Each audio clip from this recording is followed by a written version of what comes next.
Before we jump into the story, take a second to hit the like button and subscribe if you enjoy relaxing, long-form storytelling. And if you want more journeys like this one, let me know down in the comments. Your support really helps keep these deep dive stories alive. Now let's slip into a quieter space. Get comfortable, loosen your shoulders, slow your breathing just a bit, because tonight we're drifting far away from the noise of the modern world, all the way back to a land lit by a burning sun and ruled by gods. This is ancient Egypt, beautiful, brutal, and nothing like the picture-perfect postcards you've seen. Imagine opening your eyes on a floor made of packed dirt. There's no mattress, just a scratchy straw mat underneath you. A thin linen sheet is thrown across your legs, but honestly, it's more symbolic than useful. The air is already warm, and the day hasn't even begun yet. Before you even lift your head, the sunlight is blasting through the gaps in your reed hut like it's trying to warn you. The heat is coming, and it's not here to negotiate. There are no curtains, no shades, no soft, modern lighting, just raw sunlight and a sky that doesn't know mercy. The roof above you is a collection of dried plants tied together with fiber, and the walls don't block much. Every sound from outside slips right in: the braying of a donkey, a woman calling her children, a trader pushing a cart, the distant rush of the Nile. You stand up, feeling the roughness of the straw on your legs, and step outside into a bright morning that feels more like a punishment. The temperature is already climbing toward what most people today would call unbearable, and it's not even mid-morning. Your simple linen tunic hangs loosely on your body, but the fabric is so thin it's practically begging the sun to burn right through it. You can't escape the heat. You can only endure it. And sunscreen? That luxury is thousands of years away. The best most people can do is smear a thin layer of natural oil or mud on their skin. It doesn't protect much, but it's better than nothing. If you're poor, and in ancient Egypt most people were, it's mud or hope. That's pretty much all the options. You take a step, then another. The ground is already warming beneath your feet. Later, it'll feel like hot metal. By noon, the stones near your house will be scorching. For now, it's tolerable, but you can tell what kind of day it's going to be. As you walk toward the open space near the riverbank, you notice the usual morning haze rising from the desert. It looks almost peaceful from a distance, but up close you realize it's just heat shimmering off the earth. The Nile breeze everyone talks about in documentaries? Yeah, forget that. Whatever gentle wind once existed around here must have retired centuries ago. The sun doesn't just shine in ancient Egypt, it dominates. It rules everything. It dictates when you wake up, when you work, when you rest, and how long you'll survive. People worship the sun god Ra for a reason. When the sun wants to punish you, it does, and you don't argue. But here's the thing that's almost funny. The hotter the day, the more powerful people believed Ra was feeling. So when you're sweating, squinting, and slowly roasting, it's not viewed as suffering. It's viewed as a compliment, a divine acknowledgement, a cosmic "you're welcome." As you take in this strange blend of beauty and misery, you start to understand something. Living in ancient Egypt means living against the elements every single day. The heat doesn't give you breaks. The sand doesn't respect boundaries. And the work waiting for you later will test every piece of strength you have. And yet, somehow life here keeps moving. People get up, they work, they laugh, they pray, they survive, at least for as long as their bodies allow it. This is just the first hour of your day in ancient Egypt. And trust me, it gets a lot harsher from here. You make your way toward the narrow path that leads to the fields, and with every step the village wakes up around you. Chickens dart across the dirt road like they're escaping Judgment Day. A couple of kids run past you barefoot, kicking up dust as they race each other. Their laughter echoes through the village, light and careless, even though they're growing up in a world with no medicine, no safety, and no guarantees. Maybe that's exactly why they laugh so freely. When life is short, even small moments feel big. You walk past a row of tiny mud brick homes, each one looking almost identical to yours.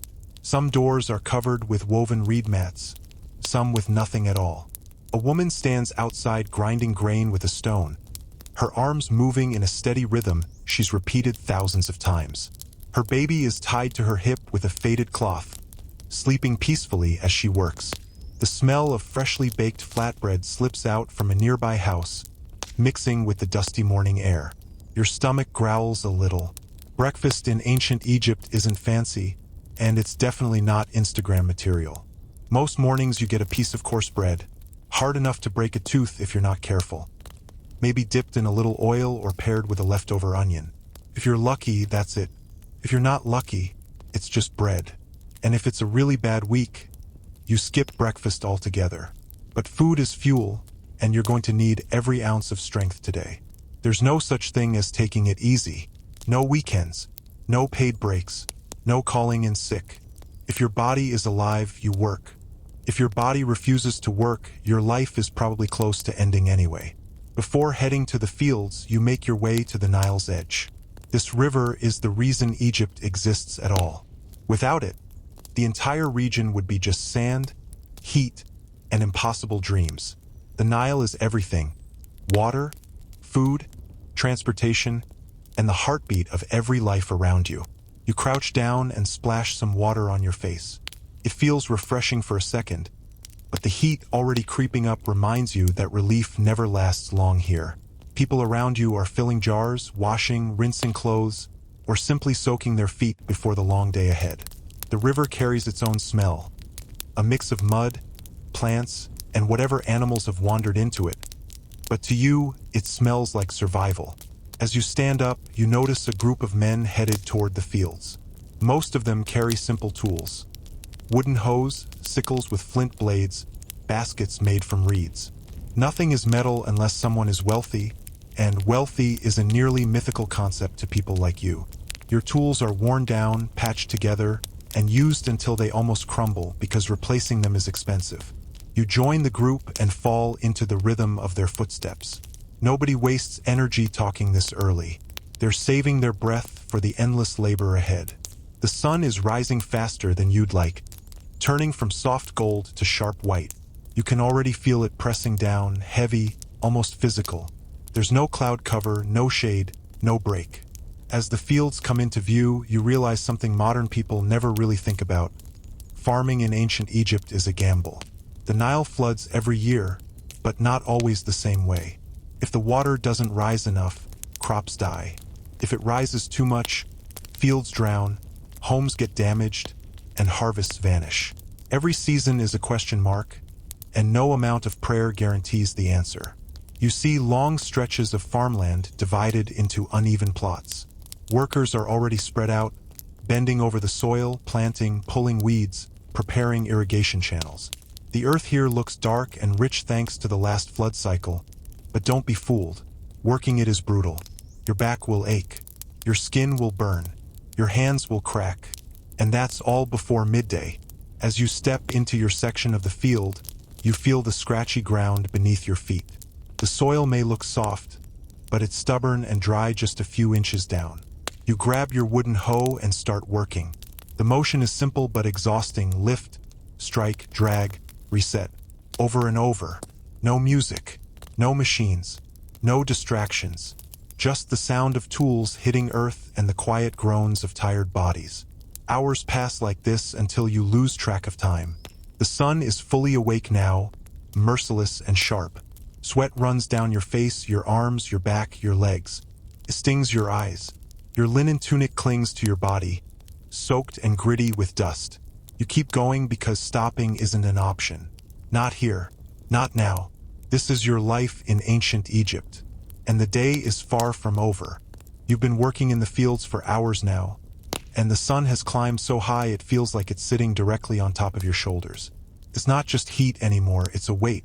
Your skin feels tight and dry, like it's being baked from the outside in. Every breath tastes dusty, as if the air itself is tired. And you can already tell today will be one of those days when the temperature goes beyond what your body wants to deal with. Your hands ache from gripping the wooden handle of your hoe. You've worn grooves into the wood, carved by sweat, dirt, and years of work. Your palms sting where the skin has cracked open, but nobody in ancient Egypt gets to complain. Pain is part of the job. You're expected to keep going unless your body physically collapses, and even then, someone might still tell you to get up. Nearby, a couple of fellow workers pause for a second, straightening their backs like someone trying to stretch out a lifetime of stress. One of them looks older than he probably is. Hard labor ages people fast here.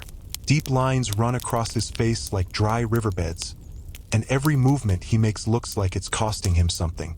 Still, after just a moment, he bends back down and keeps working. You follow his lead. There's an unspoken rule here. The work doesn't slow down, not for the young, not for the old, not for anyone. The fields belong to the pharaoh, and whether you're a farmer, a laborer, or somewhere in between, your job is to keep the land productive. Egypt's power depends on it. Your survival depends on it. The supervisor walks past, carrying a long staff.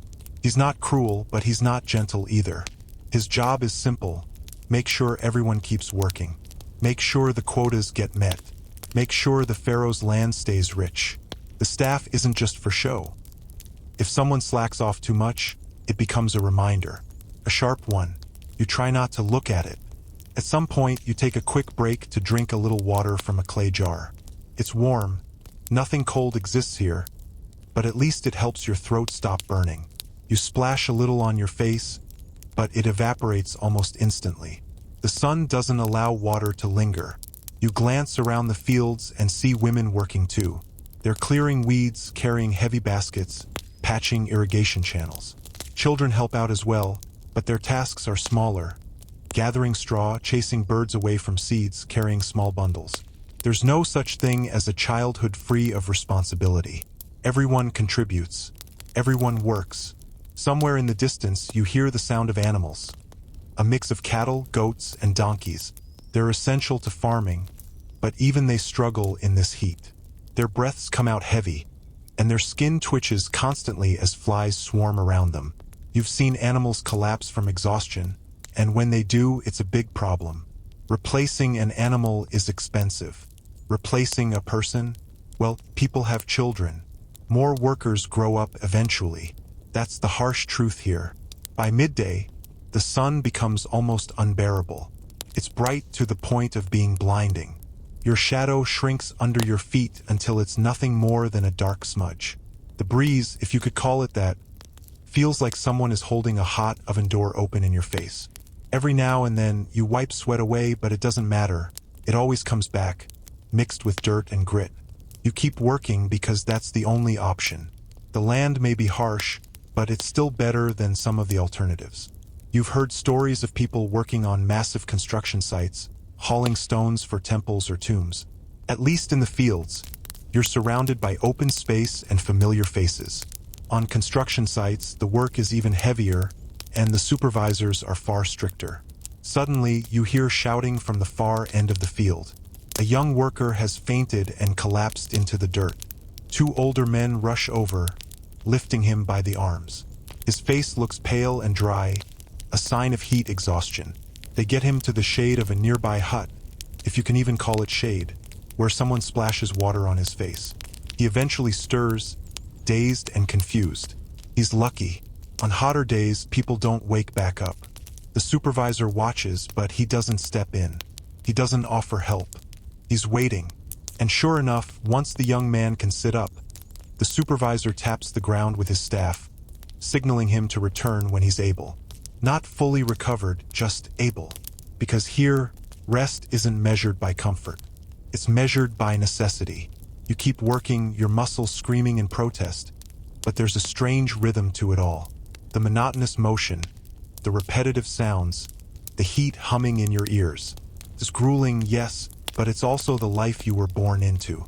A life millions have lived before you, leaving traces in the very soil you're turning. This is ancient Egypt in its true form, glorious in history books, but unforgiving in reality. Hours have crawled by, and the sun is now high enough to feel like it's drilling straight into your skull.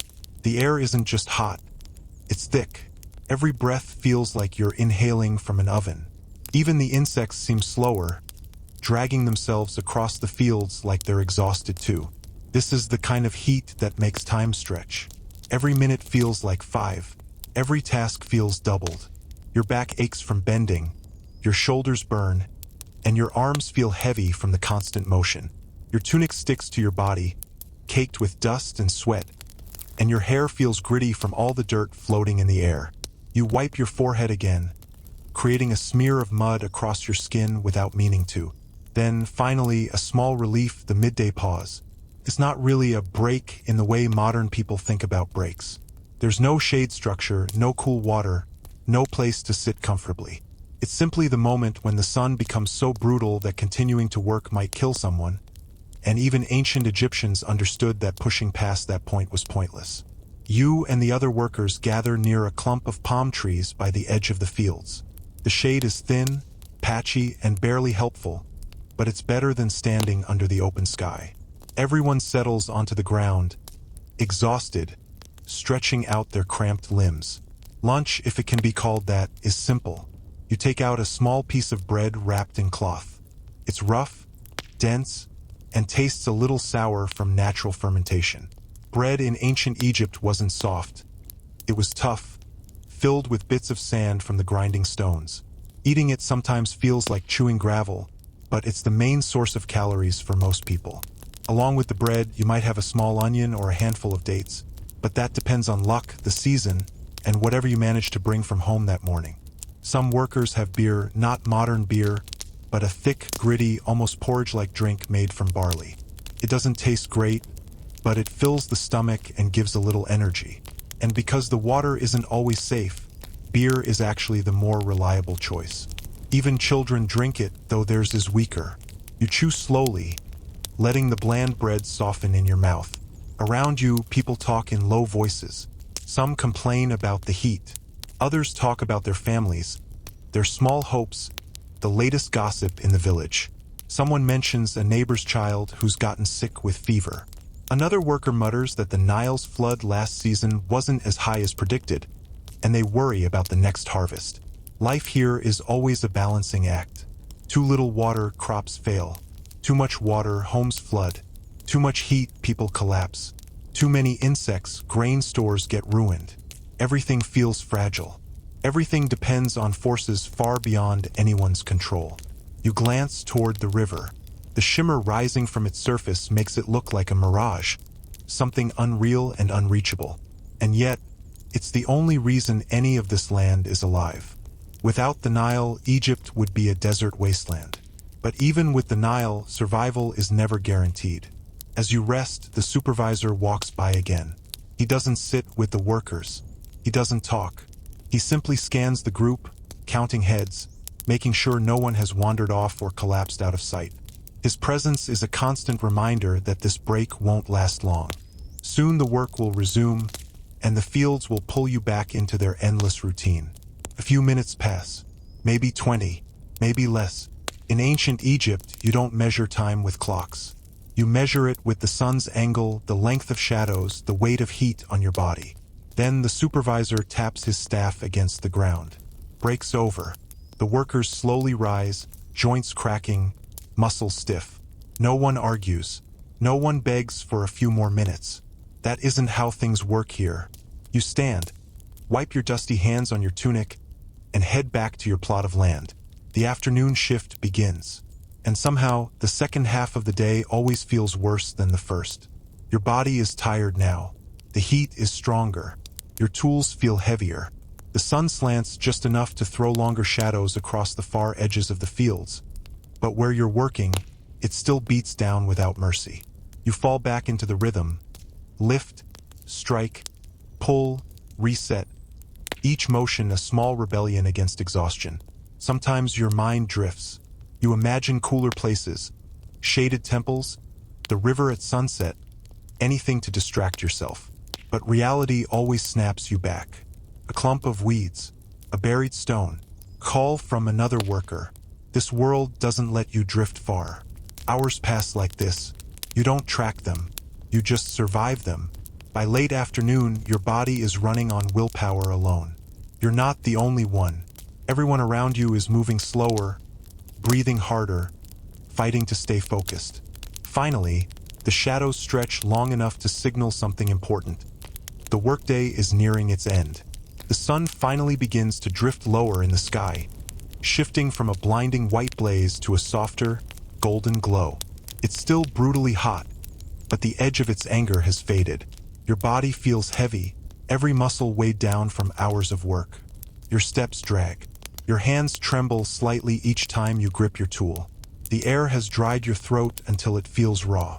But you keep going because the end of the workday is close, and that small thought is enough to keep your legs moving. Around you, the workers push through their final tasks. Some are finishing up irrigation channels. Others are gathering leftover straw. A few workers are still planting or weeding, even though their bodies are obviously begging them to stop. Everyone is tired, but stopping early isn't an option for anyone. The supervisor walks the length of the fields one more time, his staff tapping the ground in a slow rhythm. It's not meant to be threatening now. It's more like a signal. Work is almost done. Just a little more. You can feel the shift in the group, everybody picking up their pace just a bit to finish the day's quota. When the last task is finally done, the supervisor raises his staff and gives a short nod. That's it. The day's labor is over. Your shoulders sag with relief you didn't dare express before now. You turn and begin walking back toward the village, your steps slow, aching but steady. The field workers fall into a loose line, almost like a tired parade trudging back from battle. As you walk, the landscape looks different. The harsh midday colors have faded into deep oranges and long shadows. The air cools just enough to feel like the world is letting out a long sigh. You can hear insects waking up for the evening, chirping softly in the fading light. Even the river seems calmer. You take a moment to appreciate the view. Ancient Egypt, for all its hardships, is still a place of beauty. The palm trees sway lightly in the small evening breeze. The Nile reflects the colors of the sunset like molten gold. In the distance, you can see the outline of mud brick homes glowing softly in the warm light. But the beauty doesn't erase the exhaustion. Your body feels drained, like someone pulled out all your energy and replaced it with sand.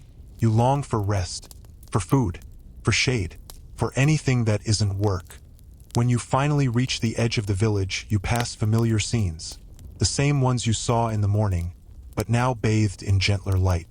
Women kneeling by small fires, cooking evening meals. Children playing near homes, kicking balls made from rolled-up plant fibers. A group of older men sitting on low stools, talking among themselves in quiet, thoughtful voices. Your stomach growls again as you pass a woman roasting fish over a fire. The smell mixes with the soft scent of burning wood, drifting through the air and making your mouth water. You haven't eaten since the rough midday meal, and your body is ready for something more. You head home, your small mud brick dwelling with its reed roof and simple structure. The walls are cool for now, having absorbed the day's heat and slowly releasing it. Inside, the floor is still dusty from the morning. Your straw mat waits in the corner. A few clay pots sit near the wall, filled with whatever food you could gather or store. Your family greets you when you step inside. Their faces are tired too, each one shaped by the same daily grind. But there's comfort here. Familiar voices, the feeling of home, even if home is humble. You settle onto the floor, stretching your sore legs, letting your muscles relax for the first time since dawn. Dinner is simple. Bread again, of course. A small amount of cooked vegetables if you're lucky. Maybe lentils or beans. If it's a particularly good night, there might be dried fish. There's no luxury, but the food fills your stomach and gives you the little energy you need to keep going. As you eat, the conversations begin. Someone mentions a neighbor who had a snake slip into their house. Someone else talks about a rumor that a nobleman is visiting the area soon, which might mean more work. A few jokes are shared, tired jokes, but jokes nonetheless. Laughter feels good after a long day. Night slowly settles over the village, turning the sky a deep blue. Stars begin to show, brighter than anything modern people ever see. There are no streetlights, no electricity, no noise, just the quiet hum of nighttime life. You're worn out but not done yet.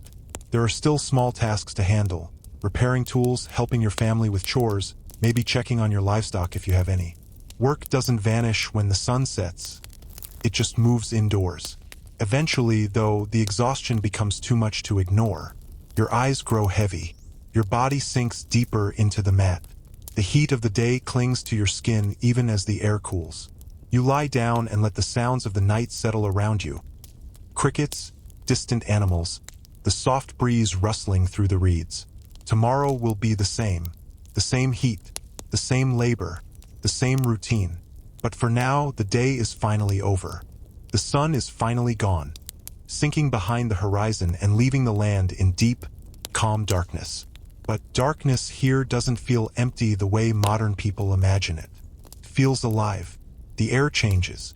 The heat that ruled the day slips away in slow waves, replaced by a cooler breeze that carries the smells of the river, the fields, and distant fires burning low.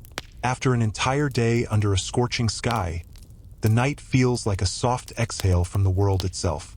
Your small home is dimly lit with an oil lamp, a simple clay bowl filled with animal fat or vegetable oil, with a strip of linen acting as a wick. The flame flickers constantly, casting shadows that dance across the walls.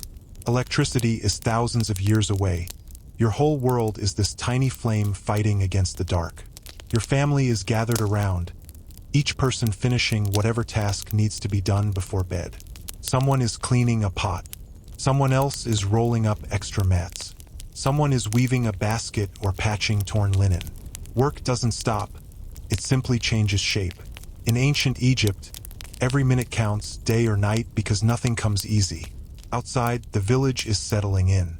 You hear soft voices drifting through the night as people finish their chores.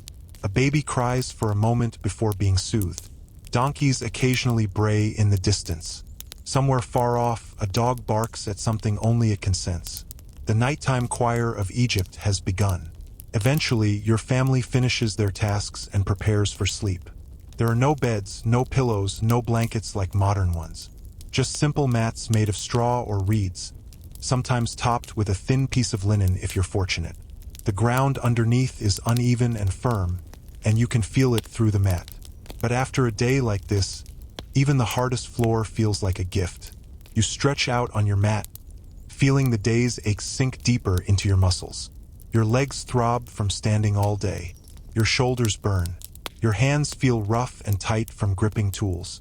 If you focus, you can feel every grain of sand stuck to your skin. Still, for a moment, there's peace. You look up at the ceiling, a patchwork of reeds tied together, with small gaps where you can see tiny pieces of the night sky. Stars twinkle through those cracks, cold and distant. And despite the pain in your body, there's something comforting about knowing that those same stars watched over your ancestors for thousands of years. The night is quiet, but it's not silent. You can hear the Nile flowing softly in the distance. You can hear crickets and frogs creating their own rhythm. This world sleeps lighter than the modern one. There's no heavy silence, just a gentle hum of life. As your eyes grow heavy, your mind drifts. You think about the day that just passed. The heat, the work, the hunger, the exhaustion. You think about tomorrow, knowing it will be almost exactly the same. And the day after that. And the day after that. Life here moves in cycles, harsh, predictable, unchanging. But you also think about the strange beauty of it all. The river at sunrise, the golden fields at sunset, the soft glow of lamps at night, the closeness of family, the comfort of routine. Ancient Egypt is harsh, yes, but it's also full of moments that feel almost magical if you look closely enough. You start to drift into sleep when a noise breaks the stillness, a rustling near the wall. You sit up slightly, listening. It's light, quick, and close. You know that sound. A mouse, maybe even a small rat. Creatures like that share homes with humans here because the houses are made of mud and reed, and the gaps are big enough for anything small to slip through. You hear its tiny footsteps scurrying toward a corner where you keep some grain. You sigh quietly. This is normal. You'll check it in the morning and hope the damage isn't too bad. Maybe you'll set a simple trap, nothing fancy, maybe just placing food inside a clay pot balanced on a stick. It's just another part of daily life. You lie back down, adjusting your position on the mat. The oil lamp flickers again, then steadies. Outside, the wind picks up just a little, making the palm leaves rustle softly. And slowly, your eyes close, your breathing slows, your body finally gives up the fight against exhaustion. The night in ancient Egypt wraps around you like a rough, warm blanket. Tomorrow will come early. The sun will rise, the heat will return, and the fields will call. But for now, you sleep. Deep, heavy, dreamless sleep. Before we step deeper into this ancient world, take a second to follow along if you haven't already. These long, cinematic-style stories take hours to build, and your support keeps them going. Now let's pick up where we left off, right inside the spiritual heart of ancient Egypt. Morning comes early, too early. The sky is still dim, more blue than gold. When the first sounds of life pull you from sleep, a rooster calls somewhere in the village. Feet shuffle outside. Someone drops a clay pot, and it cracks loudly enough to wake half the neighborhood. You blink against the faint light creeping through your reed roof. Your body hurts in all the same places as yesterday. Shoulders stiff, lower back tight, hands sore.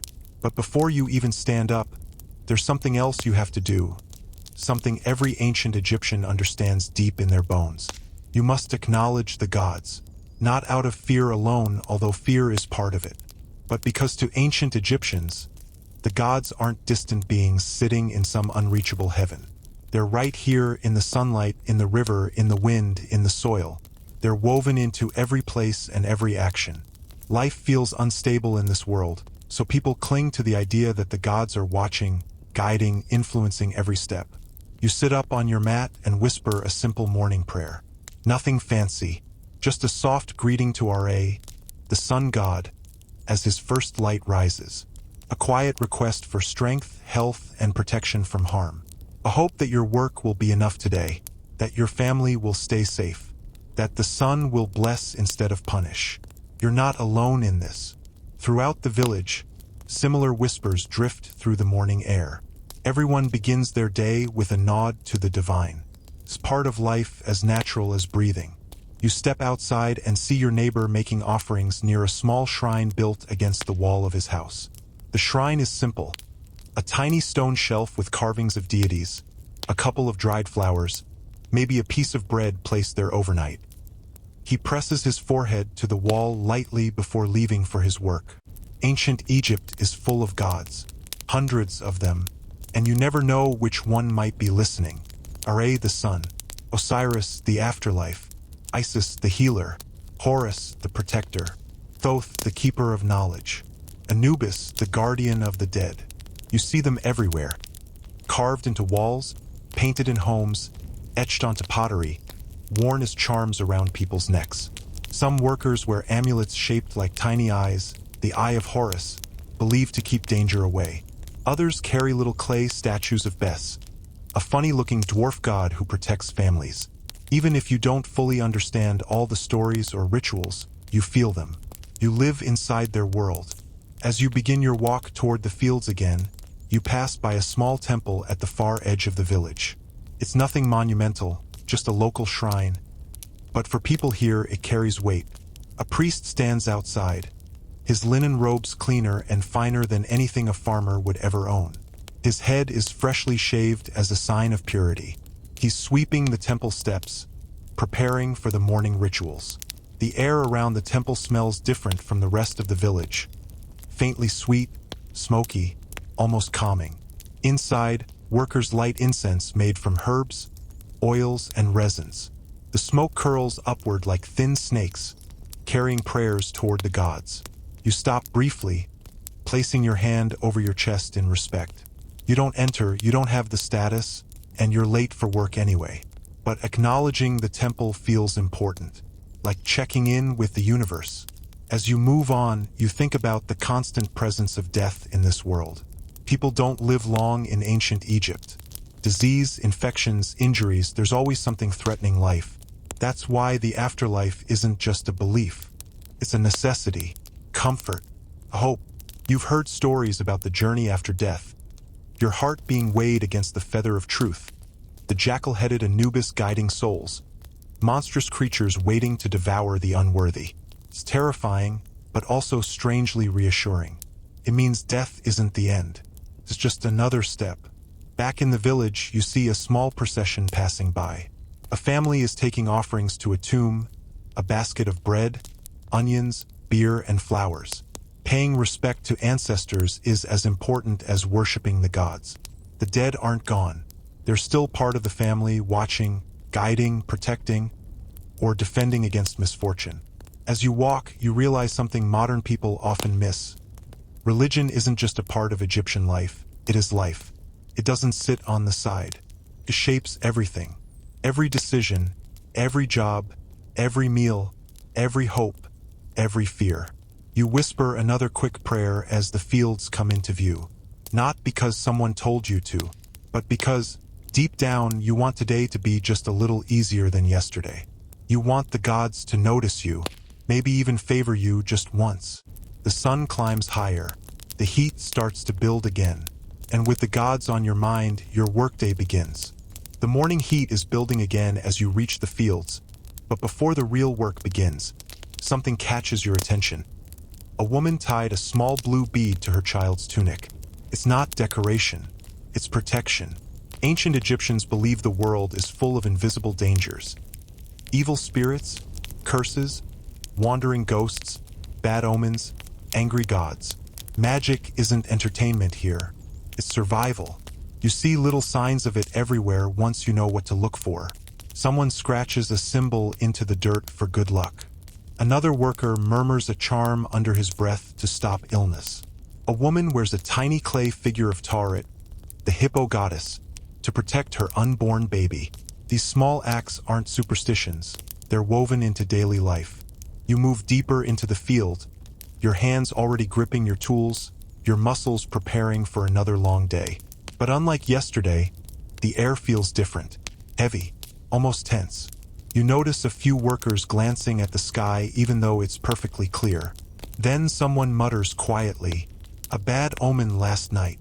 You hear bits of the story through whispers. Someone saw a shooting star, something rare, bright, and unpredictable. In the modern world, people think shooting stars mean wishes or romance. In ancient Egypt, totally different. Many believed they were signs of coming misfortune, warnings sent by the gods or symbols of angry spirits falling to earth. Superstition rules this world just as strongly as any pharaoh. You get to your place in the field and begin working, but your mind keeps drifting. It's strange how the unseen world feels just as real as the ground beneath your feet. You've grown up hearing stories about magic, real magic. Spells written on pottery, protection rituals carved into tomb walls, words that are believed to carry power. And those who know how to use them, they're respected, feared, or both. In your village, there's a woman known for her healing charms. People visit her when they're sick, when they're afraid, or when they've had nightmares. She isn't a priest, but she knows herbs, chants, symbols, and rituals. Things passed down quietly from one generation to the next. Some call her wise, some call her dangerous. But when someone's child has a fever or someone feels cursed, they always go to her. Magic here isn't flashy. It's subtle, simple, but the belief behind it is powerful. As the morning stretches on, you hear rumors about someone falling ill overnight. The man had seemed fine the previous day, but now he's burning with fever and shaking. In a world without modern medicine, sickness is terrifying. It strikes fast, without warning, and sometimes takes lives before sunrise. Many people assume spiritual causes first. A ghost's touch, curse, a demon slipping through cracks in the night. Your neighbor leans in while you work and whispers. They think he angered a spirit near the river. You don't laugh. Nobody does. The Nile is sacred. Beautiful, yes, but also unpredictable, powerful, and deeply spiritual. Many Egyptians believe that certain places near the river belong to spirits. Resting spots, sacred grounds, old burial sites. Disturbing those places, even by accident, might bring consequences. You look toward the river as you work, its water glinting in the sun. You've always respected it, not just because it feeds the fields, but because the stories about it stay with you. Spirits that guard it, gods that control it, creatures people swear they've seen at twilight. But magic isn't only defensive. People also use it to influence their chances in life. Farmers whisper blessings over their fields. Mothers murmur charms to protect their children. Workers carve little symbols into their tools to keep accidents away. Even you, without thinking too hard about it, Whisper a quick protective chant your father taught you years ago. No one laughs at magic. No one questions it. The world is too uncertain, too fragile, too full of uncontrollable forces. Around midday, the priest from the small village shrine arrives at the fields carrying a bundle of incense and a small carved statue. He lights the incense, letting the smoke drift with the wind, performing a quick purification ritual over the land. Even the supervisor pauses to watch. Everyone stands still, tools in hand but not moving, waiting for the ritual to finish. It's supposed to drive away negative spirits. These bad omens. Calm the land. When the priest leaves, the workers whisper to each other, comforted. Even if the ritual does nothing physically, belief alone feels like a shield. As you get back to work, you realize something that modern people tend to forget. In ancient Egypt, the line between religion and magic doesn't exist. Everything spiritual blends together. Gods, spirits, charms, omens, dreams, rituals. It's one big web of belief, holding life together in a world that's always on the edge of danger. You lift your hoe again, the sun climbing higher, the day growing hotter. But this time you feel a little more protected, whether the magic is real or not. The sun begins sinking toward the horizon again, and the heat finally eases up. Your day's work is winding down, your muscles shaking from exhaustion. But while the physical world grows calmer, the invisible world becomes more active. In ancient Egypt, nighttime isn't just a time to sleep. It's a time when things you can't see become much more real. As you walk home through the dusty paths of the village, you overhear people whispering about last night's dream. Dreams here aren't treated casually. They're believed to be messages, warnings, blessings, or glimpses into the world of gods and spirits. Egyptians write dream interpretations on papyrus scrolls, carve them into tomb walls, pass them down through families. A dream with a snake might mean danger. A dream with a cat might mean protection. A dream of water could predict change. A dream of someone already dead. That one scares people most. You've had your own strange dreams, of course. Everyone has. And even if you don't fully believe every interpretation, there's always a moment right after waking up when you wonder if the gods are trying to tell you something. Tonight, the village feels tense. People are still talking about the sick man and the shooting star. You hear someone mutter that they dreamed of a black dog, a bad omen. Someone else says they dreamed of losing their teeth, a sign of death in many ancient texts. Even if these things are small, the fear is real. Life is fragile here, and people cling to meaning wherever they can find it. As you return to your home, the sky darkens quickly. Without modern light, night comes almost suddenly. The temperature drops fast, the air becoming cooler, almost cold compared to the blazing afternoon. Your home glows faintly from the small oil lamp inside, its flame wavering like it's struggling to stay alive. Your family gathers around for the evening meal. Bread again, some leftover vegetables, a little beer. Simple but comforting. The flickering light makes the shadows in the room stretch and sway, making everything feel slightly unreal. After eating, your mother places a small amulet next to the doorway, a carved figure of Bes, the dwarf god known to protect families from evil spirits. Bes isn't majestic or elegant. He looks odd, almost scary, with a large head, big eyes, and a sticking-out tongue. But Egyptians trust him. They believe he scares away demons that wander at night. You feel safer seeing him there.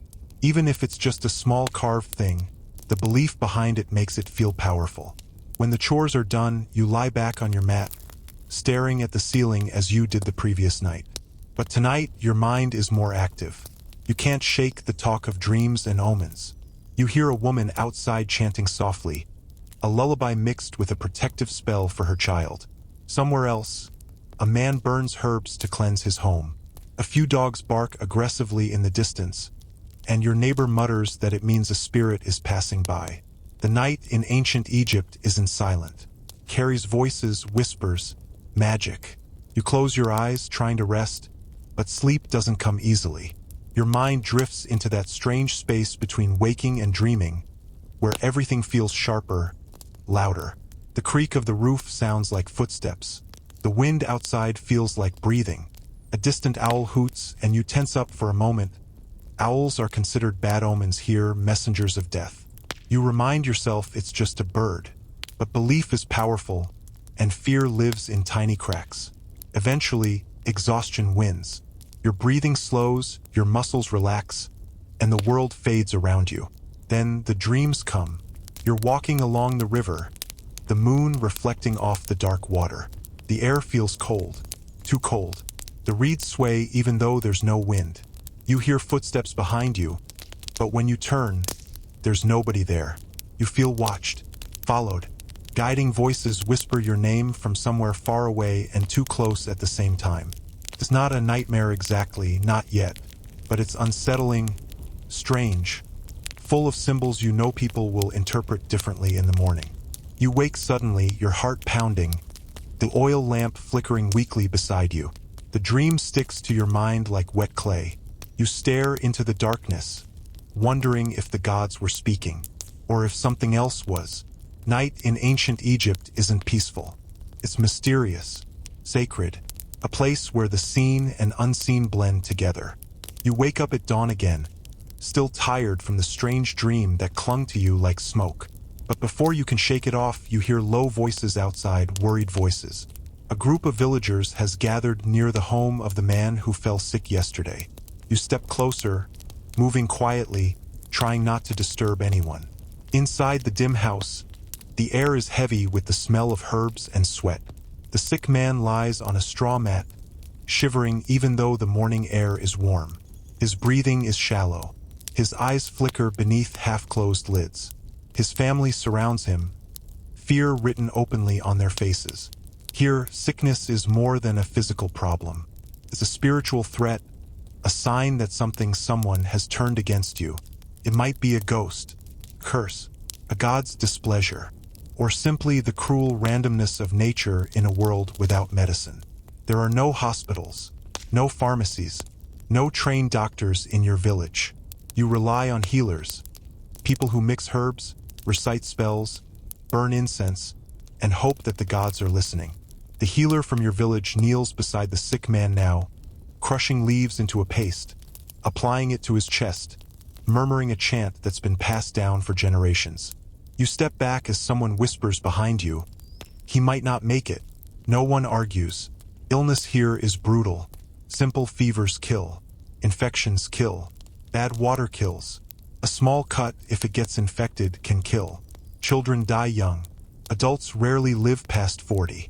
Every day, every breath, feels like a gift from the gods rather than a guarantee. As you head toward the fields again, you pass an older man limping painfully. His leg looks swollen, wrapped in linen. Something clearly injured him while working. Maybe a tool, maybe a rock, maybe just stepping wrong on uneven ground. In the modern world, he'd be treated. Here, he has to keep moving or risk starving. If he rests too long, he becomes a burden. And burdens don't survive long. In ancient Egypt, injuries aren't minor setbacks. They're crossroads. A twisted ankle could mean losing your job. An infected wound could mean death. A broken bone could mean the end of your ability to work forever. People treat wounds with honey, herbs, oils, and linen. Honey is actually useful, it kills bacteria, but people don't know why. They just know it works sometimes. But not always. As the day moves on, you overhear more whispers about death. Not dramatic, not loud. Here, the topic is woven into everyday life. People don't fear talking about it because they live beside it constantly. Funerals happen often. Graves are always being prepared. It's not morbid. It's normal. And then there's the afterlife, the one hope everyone clings to. Egyptians aren't afraid of death the way modern people are. They're afraid of dying wrong, dying unprepared, dying without the proper rituals, dying without someone placing bread and beer beside their body, without a priest saying the right words, without the heart being judged fairly in the afterlife. You've grown up hearing the beliefs. When you die, your heart is taken to the hall of judgment. A goddess places it on a scale. On the other side sits the feather of truth. If your heart is heavier, full of lies, cruelty, or wickedness, it's thrown to a monster named Amit. If it's lighter, you pass into the fields of paradise forever. So people try to live well, not always because of morality, but because they fear the consequences in the next world. Later that afternoon, as you work under the sun, a small group appears in the distance. They're carrying a wrapped body toward a tomb outside the village. Another person has died, someone elderly, someone whose body finally gave up. The procession is quiet, respectful, somber. The heat, the sickness, the work, the short life expectancy. This is what ancient Egypt really felt like. Grand pyramids and golden masks belong to kings, not to you. For the common people, survival is the real accomplishment. When you return to the village at sunset, you pass the family of the sick man again. Their faces say everything. He's gone. The healer's herbs couldn't save him. The chants couldn't call the spirits away. The gods didn't intervene. His family prepares his body, washing it with water from the Nile, wrapping it in linen strips. Not a full mummification, that's far too expensive. Just a simple burial, simple rituals, simple offerings. They place bread, onions, and a small jar of beer beside him. They whisper prayers, hoping his soul finds peace. Death isn't dramatic here. It's familiar. It's respected. It's accepted. By the time you eat dinner, the whole village feels heavier. Quiet. Reflective. The lamps glow softly against the night, and for a moment, you understand just how fragile your world really is. The ancient Egyptians lived with death so closely that it shaped everything they believed, everything they hoped for, and everything they feared. After the heaviness of the day, the village feels strangely warm in the emotional sense. People gather closer to their families, talking more softly, staying near their homes. Loss always does this here, it pulls people into tighter circles. In a world where life is so fragile, family isn't just important. It's everything. Your own home is small, just one main room and maybe a tiny storage space, but it holds your entire world. Your parents, siblings, maybe grandparents depending on their health, all live together under one roof. Privacy doesn't exist, not the way modern people imagine it. You hear everything, see everything, share everything. The idea of being alone is almost foreign. Marriage works differently here too. People marry young, often in their teens because life moves fast, and more hands in the family mean more chances at survival. Love can grow, but it's not always the reason people marry. Practicality comes first. A good match means shared labor, shared resources, shared protection. You've seen couples in your village who truly care for each other, laughing even after long days. You've also seen couples who argue constantly in the open, sometimes loudly enough that neighbors can't help but hear. Egyptians are emotional people. They don't hide their feelings behind doors they don't have. Divorce exists too, surprisingly common and not shameful. If two people can't make it work, they separate. Simple as that. No courtrooms, no paperwork. Just agreements, witnesses, and a splitting of whatever belongings they shared. Women here actually have rights. More rights than many cultures that come centuries later. They can own property, inherit, buy, sell, even sue someone if they've been wronged. In your home, your mother handles many tasks. Grinding grain, baking bread, preparing meals, weaving cloth. But she's not just a caretaker. She's also a decision maker.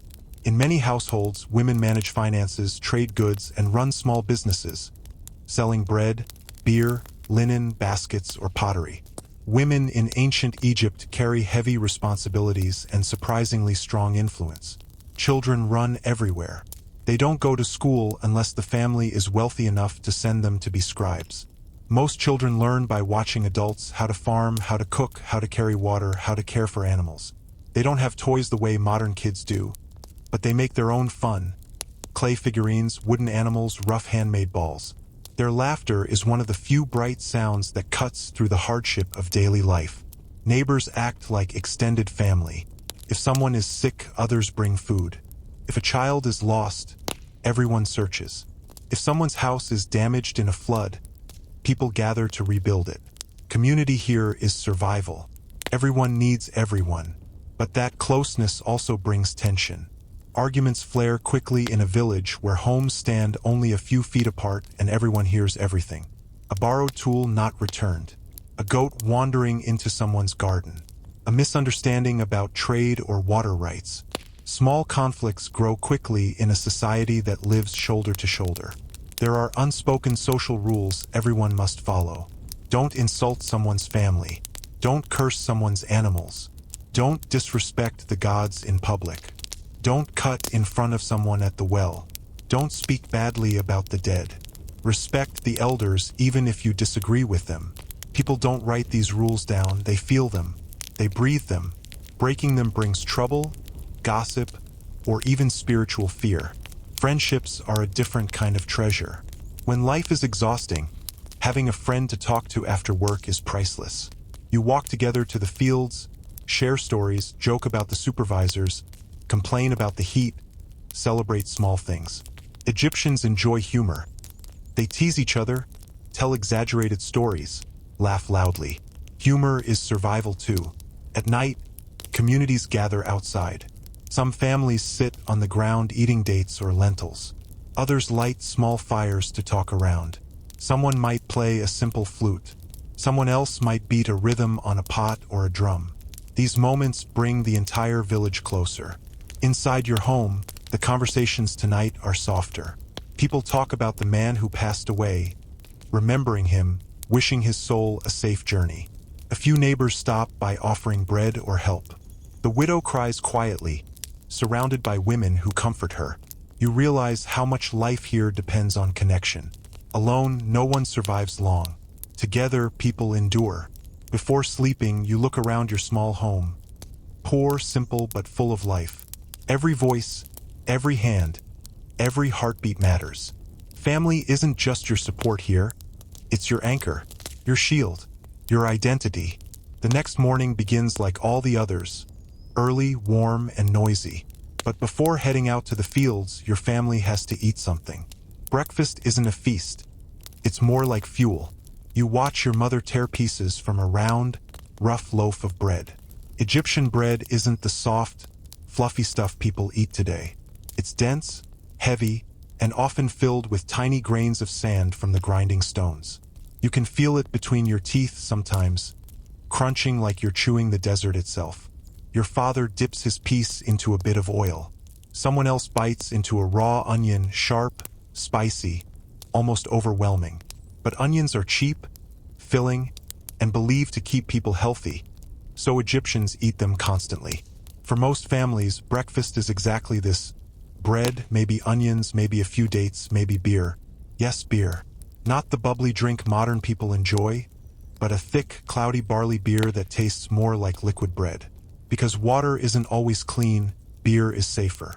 Even children drink a lighter version of it. It's not a party drink. It's survival. After breakfast, you head out, but the smells of cooking stay in your mind. Later in the day, when you return to the village, you walk right into a cloud of real ancient Egyptian flavor. The whole place smells different at dusk. Smoky fires, roasting vegetables, bubbling pots, locally grown herbs. Every house cooks outside or just inside the doorway, because indoor smoke has nowhere to escape. The smell of burning charcoal mixes with boiling lentils, fresh garlic, and whatever fish or meat people are lucky enough to have that day. Fish is the most common protein, cheap, easy to catch, and sold everywhere along the Nile. But fish doesn't mean luxury. Most of the time it's small, dried, salted, sometimes more bone than meat. Still, you're grateful when your family has any at all. Meat, though, meat is rare. A luxury for festivals, weddings, celebrations, or offerings to the gods. Poor families might go months without tasting it. When someone slaughters a goat or cow, the smell travels through the whole village, and everyone knows something special is happening. Tonight, as you walk home, you pass the small village market. Just a stretch of dusty ground where a few traders have set up baskets and pots. It's nothing like modern markets. No stalls, no signs, no polished displays. Just people sitting on woven mats or old wooden boxes, calling out their goods. A woman sells garlic, onions, leeks, cheap staples used in almost every meal. A man offers baskets of dates, figs, and grapes depending on the season. Someone else has beer jars lined up, sealed with clay plugs. A fisherman carries a long reed basket full of fresh catch, The smell's strong and salty. There's no money here most of the time. Not for people like you. Trades happen through barter. You offer something, they offer something, and if it feels fair, the deal is made. Bread for herbs, fish for linen, beer for vegetables. It's a simple system, but it keeps the village running. As you walk past, a man bangs open a clay pot full of foul-smelling fermented fish paste. The smell hits you instantly, sharp, sour, strong enough to sting your nose. This paste is used in sauces and seasonings. Not many enjoy the smell, but it adds flavor to meals that otherwise taste like plain grain. You reach home and find your mother hunched over a small clay stove. She's cooking lentils in a pot, stirring slowly to keep them from sticking. She adds leeks and garlic, cheap, filling, and fragrant. The lentils alone would be bland, but garlic transforms everything. Egyptians love strong tastes, not because they're fancy, but because spices cover up the natural bitterness of grains and vegetables. She tears pieces of bread into the pot to thicken it, turning it into a heavy stew that will fill everyone's stomach. Your younger sibling crushes herbs with a stone pestle, parsley, coriander, maybe a pinch of cumin if you have it. Spices are expensive. Most of the time, you only have what grows nearby. Tonight's meal smells rich, warm, earthy. After a long day in the fields, even simple lentils feel like comfort. You sit with your family on the floor. Everyone eats from the same pot. No plates, no bowls, just hands tearing bread, dipping, scooping, sharing. Conversation flows around you. Small jokes, quick updates, gossip from neighbors, plans for tomorrow. And for a moment, the hardships fade. The heat, the work, the hunger, the fear. All of it shrinks under the quiet glow of firelight and the taste of warm food. You realize something modern people forget. Ancient Egyptians didn't live like kings. They lived like survivors, making the most of whatever they had, creating flavor from scraps, and finding comfort in the simplest moments. Because in a world this harsh, even a pot of lentils can feel like a celebration. If you're still following this journey piece by piece, take a second to stay connected. These long episodes take a lot of time and focus to craft, and your support keeps this series alive. Now let's step into one of the most surprising and misunderstood parts of ancient Egyptian life: clothing, grooming, hygiene, and what clean really meant back then. When people today imagine ancient Egypt, they picture perfect white linen outfits, shiny gold jewelry, smooth skin, and flawless beauty. But the real daily life of a common Egyptian? It's a lot rougher, sweatier, and far less glamorous than the artwork suggests. Your clothing is simple: a linen tunic for men, a long linen dress for women. Linen isn't soft like modern fabric. It's scratchy, thin, and stiff at first, but it's the best option in the brutal heat. Wool is too hot. Leather is too expensive. Linen wins by default. Most of your clothes are plain. No colors, no fancy stitching. Just basic, practical garments meant to endure sweat, dirt, and endless labor. You own maybe 2 outfits, 3 if your family is doing unusually well. Washing clothes is work. Heavy work. Rinsing them in the Nile, scrubbing them against rocks, beating them clean, hanging them to dry. And linen doesn't dry soft. It dries stiff. Sometimes it feels like wearing cardboard until it loosens up again. Shoes? Most of the time, you don't have any. Sandals made of woven reeds exist, but they break easily and aren't worth using in muddy fields or rough work. Most people go barefoot, even though the ground is scorching, full of rocks, thorns, and insects. Your feet develop calluses so thick they feel like leather over time. But hygiene? This is the part that might surprise you. Ancient Egyptians cared a lot about cleanliness. Not because of germs, nobody knew what germs were, but because clean bodies were connected to spiritual purity. People bathed in the Nile regularly, not like modern showers, but they washed their hands, faces, and bodies often. Soap wasn't common, but people used a mix of animal fats and chalk-like minerals to scrub themselves. Sometimes they used natron, a natural salt used in mummification. It's harsh, but it cleans. Smell was a whole different issue. Working in fields under the blazing sun means you smell like sweat, dust, and mud most of the time. To counter that, Egyptians wore scented oils and perfumes. Not just the rich, but even ordinary people sometimes used simple oils made from flowers, herbs, or soaked resins. Just enough to not smell unbearable. Hair is another story altogether. Most men keep their hair short, not because of style, but because of lice. Lice are everywhere, constant, unavoidable. In hot climates, long hair becomes a perfect home for insects. So many men shave their heads entirely during the summer. Even women sometimes cut their hair short for comfort, though many prefer to keep it tied tightly in braids. Wealthy Egyptians wear wigs, beautifully crafted ones made from human hair or plant fibers. But regular people, they tie simple cloth wraps around their heads or keep things natural. You remember scratching your own scalp more than once during the day. It's normal. Everyone deals with it. Your mother sometimes uses a comb carved from wood, wide-toothed, designed specifically for removing lice. She works it carefully through your hair at night, searching for tiny eggs stuck near the roots. It's not fun, but it's necessary. Men and women also remove body hair. Some shave, others pluck.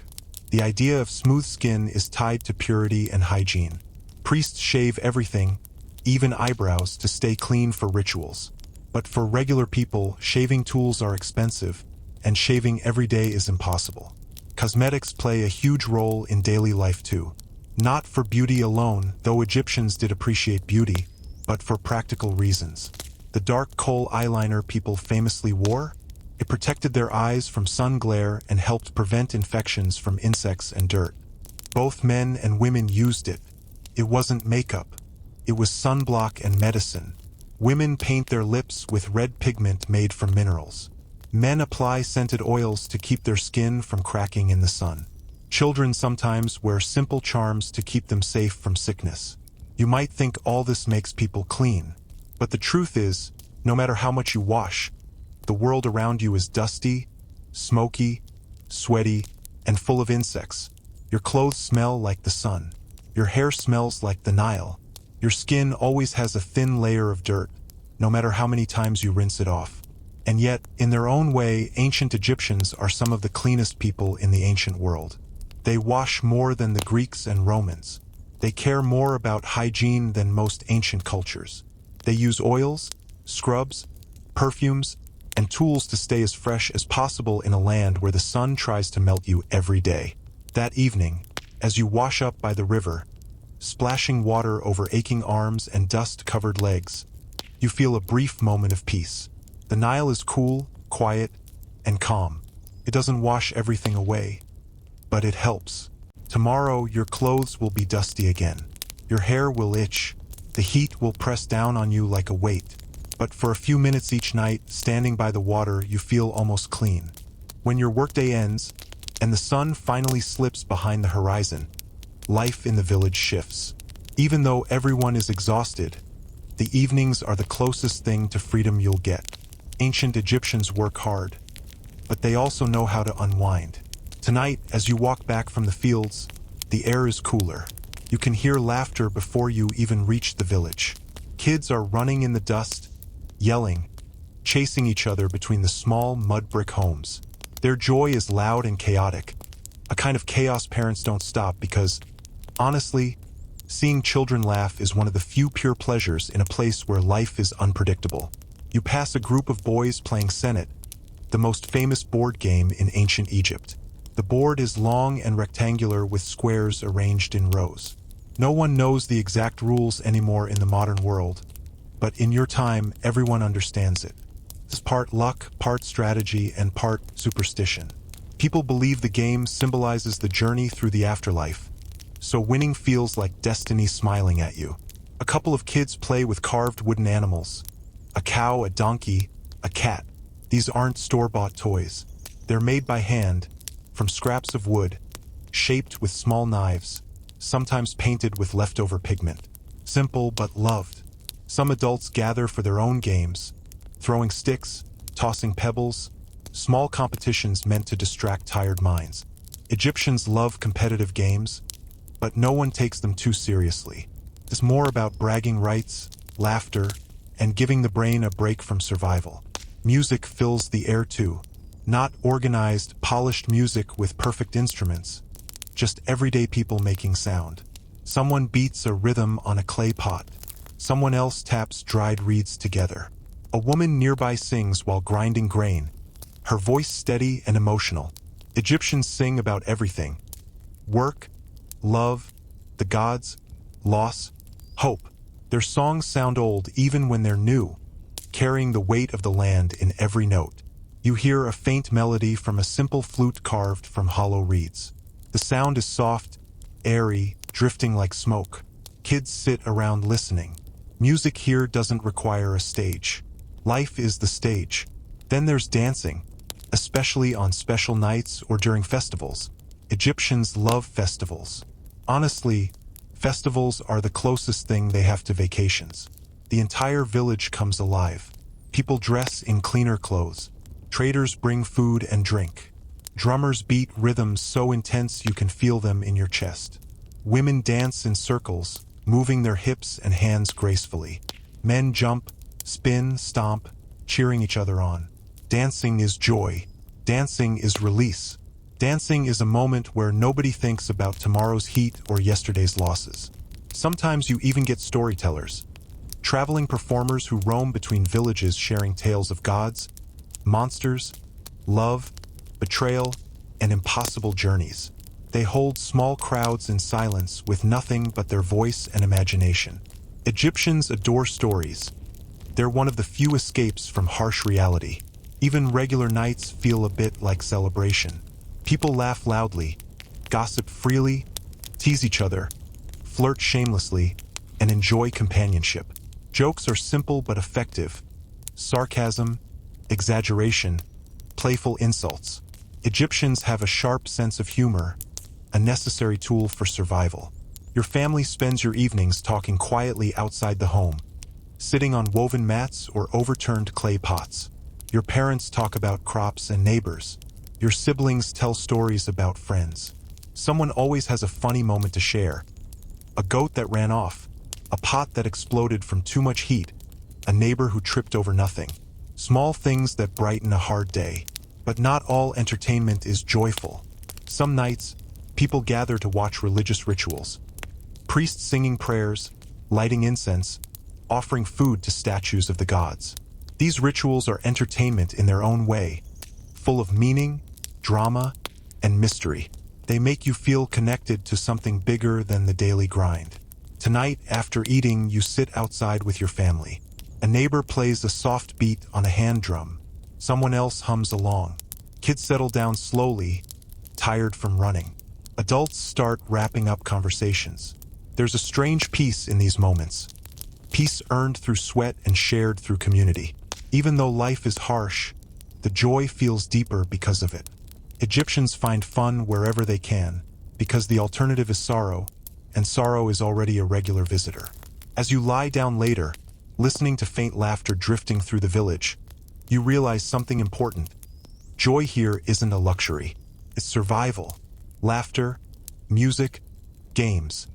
They stitch people together, holding the community strong against the weight of life. Life in your village may look peaceful on the surface. People farming, cooking, laughing, living close together. But anywhere humans exist, trouble exists too. And in ancient Egypt, trouble can turn dangerous fast. This evening, as the last light fades behind the palm trees, something feels off. People are whispering. A few neighbors stand in the dirt street with their arms crossed, talking quietly but urgently. There's tension in the air, thick, sharp, uncomfortable. You soon learn what happened. Someone's grain jar was stolen. For a modern person, stolen food might not sound like a big deal. But here, food is survival. Losing grain right before the next harvest could mean hunger, debt, or worse. It's not just theft. It's an attack on a family's life. The village buzzes with suspicion. Egyptians don't call the police. There is no such thing in your community. Instead, the elders handle disputes. Neighbors accuse each other, sometimes calmly, sometimes not. In a place where everyone knows everyone, conflict gets personal very quickly. People gather near the well, arguing. Someone claims they saw a shadow near the stolen jar. Someone else blames a poor family that's been struggling. Another swears it must be a traveler passing through. The tension builds like a rising storm. Ancient Egyptians fear crime not only because of the physical loss but because they believe wrongdoing angers the gods. They think justice isn't just a human issue, it's a spiritual one. Anything that disrupts harmony in the village threatens the balance of the universe. Justice here is simple but harsh. If the thief is caught, they might be beaten, fined, or forced to repay the grain with double the amount. If they're poor and can't repay it, punishment can get worse. Public humiliation, forced labor, in some severe cases, mutilation or exile. But fear drives people to do something else too, something older than law. Magic. Magic in ancient Egypt isn't a fantasy. It's a system, a belief, a weapon. When the world feels uncontrollable, people turn to spells, curses, charms, and rituals. The boundary between religion and magic is thin, almost invisible. As the arguments continue, an older woman from the far side of the village steps forward carrying a small clay pot. She's known for being skilled in Heka, the ancient Egyptian craft of magical protection. People respect her and fear her. Her eyes look sharp, like she sees more than normal people. She mutters something under her breath, sprinkling natron around the pot. Some villagers back away. Others lean forward, curious. She says she'll perform a simple ritual to reveal the thief. A murmur spreads through the crowd. Magic isn't rare here. Everyone uses it in small ways: amulets, prayers, protective symbols, but public rituals bring mixed reactions. Some believe it wholeheartedly. Others think it's dangerous. And a few pretend they're not scared while quietly backing up a step. The woman draws a symbol in the dirt, an eye surrounded by wavy lines. You recognize it instantly. The Eye of Horus, symbol of protection and truth. She places the pot in the center of the symbol and begins chanting softly. The sound is rhythmic, old, almost hypnotic. The villagers fall silent. You feel your skin prickle. Even if you don't fully believe in magic, moments like this make you question everything. The chanting seems to echo from places it shouldn't. A breeze picks up even though the air was still seconds ago. The amulets people wear suddenly feel heavier, more meaningful. Egyptians live in a world where the physical and spiritual constantly overlap. Illness, luck, love, conflict. Everything has a magical explanation somewhere beneath the surface. That's why people carve protective figures like Bess, paint symbols on their doors, whisper spells while grinding grain, or wear charms tied with red string. Eventually, the ritual ends. People wait. No thunder, no revelation, just a quiet, uneasy crowd staring at a pot in the dirt. Then someone steps forward, a thin young man who works near the river. His hands shake. His eyes avoid everyone. He confesses. He didn't mean to steal. He says his family has been starving. He says he was desperate. And in a world where desperation is a daily neighbor, nobody is surprised. But the village has rules, and rules keep everyone alive. The elders discuss it, voices low and serious. Their final decision is fair but firm. The young man must repay the grain after the next harvest and help the victim's family work their fields for the next 3 weeks. Not to hurt him, but to restore balance. People nod. The tension breaks. A crime like this could have torn the village apart. But tonight, justice, human and spiritual, brings things back to harmony. As you walk home, you think about how fragile this world really is. A few handfuls of stolen grain almost divided the entire village. Magic and fear pushed the truth into the open, and the community pulled itself back from the edge. In ancient Egypt, justice isn't just about punishment.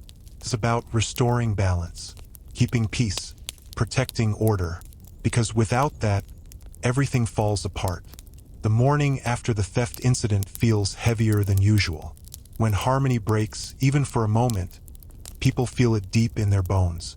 Egyptians believe the world runs on Ma'at, balance, truth, order.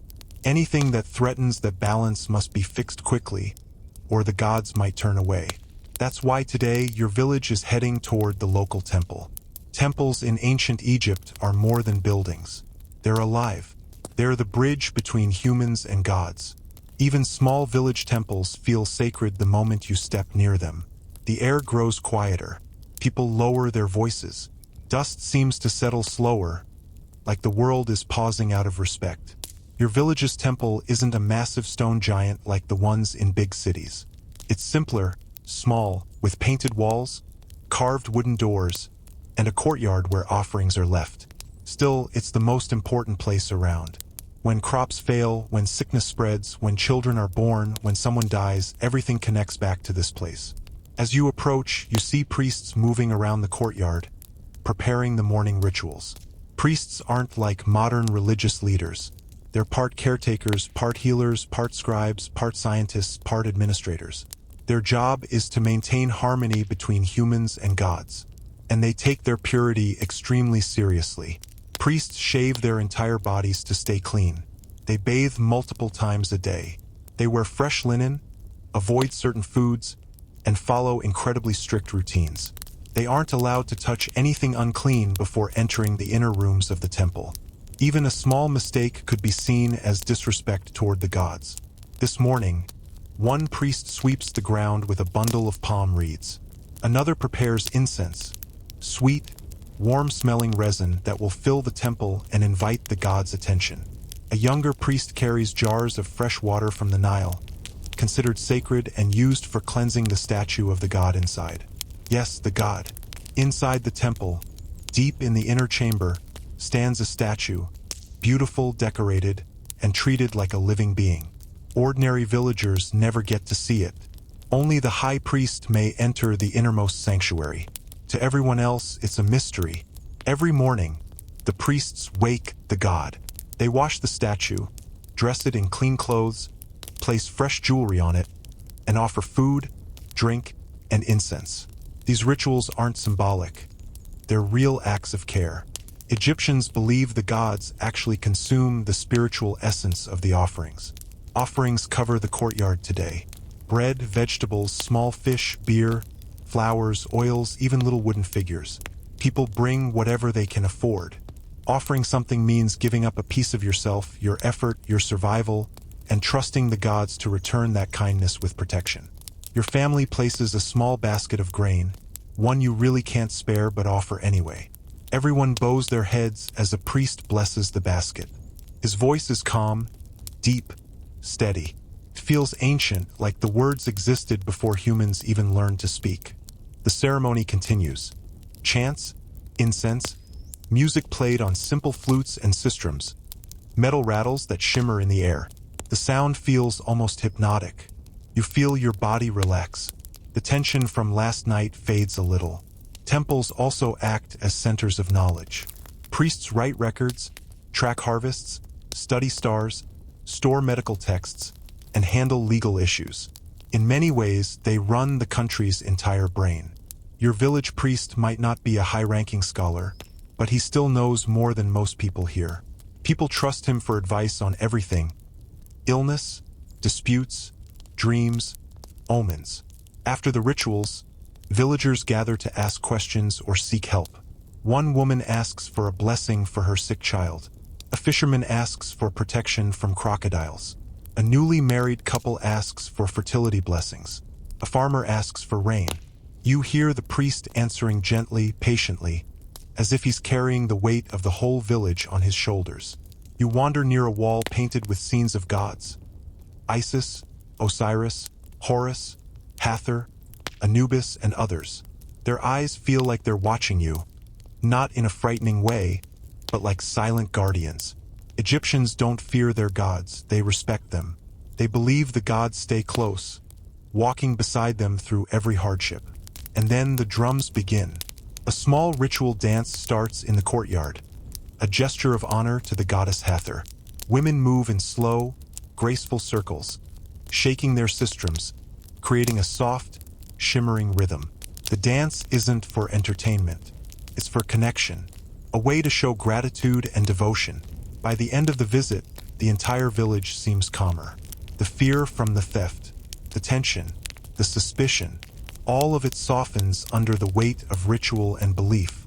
As you leave the temple, you feel something that's hard to describe, like the world is in balance again. like the gods are watching over you, like the invisible threads that hold life together have been tightened and smoothed. No matter how hard life is, the temple reminds everyone that they're not alone, that the gods walk with them, that order still stands. The morning sun hits hard, too hard. You barely slept last night, and your muscles still ache from the long week behind you. But resting isn't an option. In ancient Egypt, if you don't work, you don't eat. And if you fall behind on your duties, the government doesn't care why. They care about results. The pharaoh may be worshipped like a god, but his system runs on the backs of people like you. As you walk toward the fields, you see a row of tax collectors waiting by the road. Just their presence makes people tense. Egyptians know taxes are unavoidable. Grain taxes, labor taxes, goods taxes, sometimes temporary taxes that magically become permanent. Everything is controlled, measured, counted. The collectors carry tall wooden rods used to measure grain. They also have scribes with them, men who can read and write, the most powerful skill in this world. Being able to write is like having a superpower. It gives you status, protection, and the ability to control people with ink instead of force. The scribes sit on low stools, watching everyone carefully, their reed pens ready. Today is inspection day. Every farmer in the village must report what they've harvested so far. And even though everyone works from sunrise to sunset, the officials always assume you're hiding something. They poke, they pry, they question. Their job isn't fairness, it's numbers. You watch as an older man, bent from years of work, brings out his grain jars. He stands nervously while the collector dips his measuring rod into each jar. The scribe records the numbers on a small wooden tablet covered in wax. Then the collector announces the amount due. It's more than the man expected. He pleads, saying the Nile didn't rise high enough this year. The soil is dry, his tools are worn, his back is broken.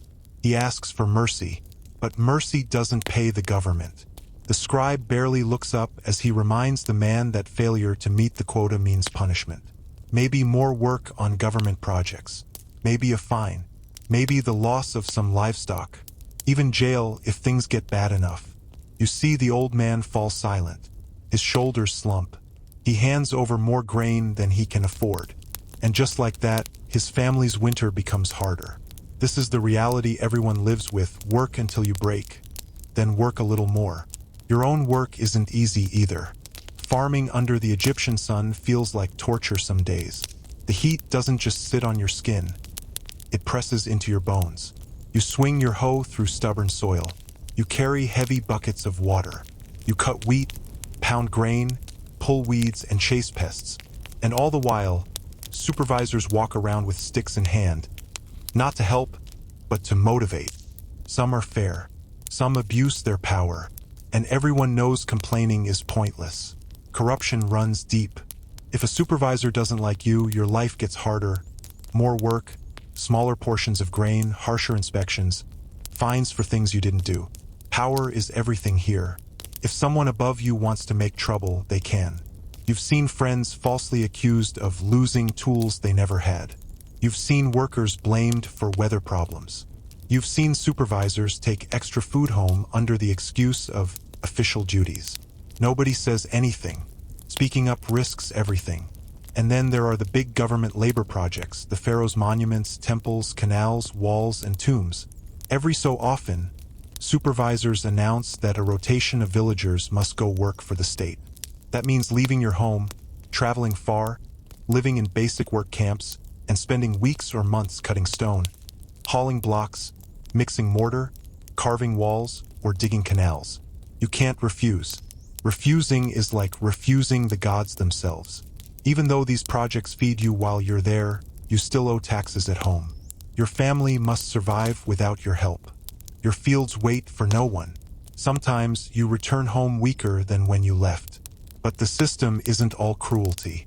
There's structure, routine, and a strange kind of order. People know their roles. They know the rhythm of seasons. They know when to sow, when to harvest, when to rest, when to fear. And even under the weight of taxes and corruption, people continue because they have no other choice.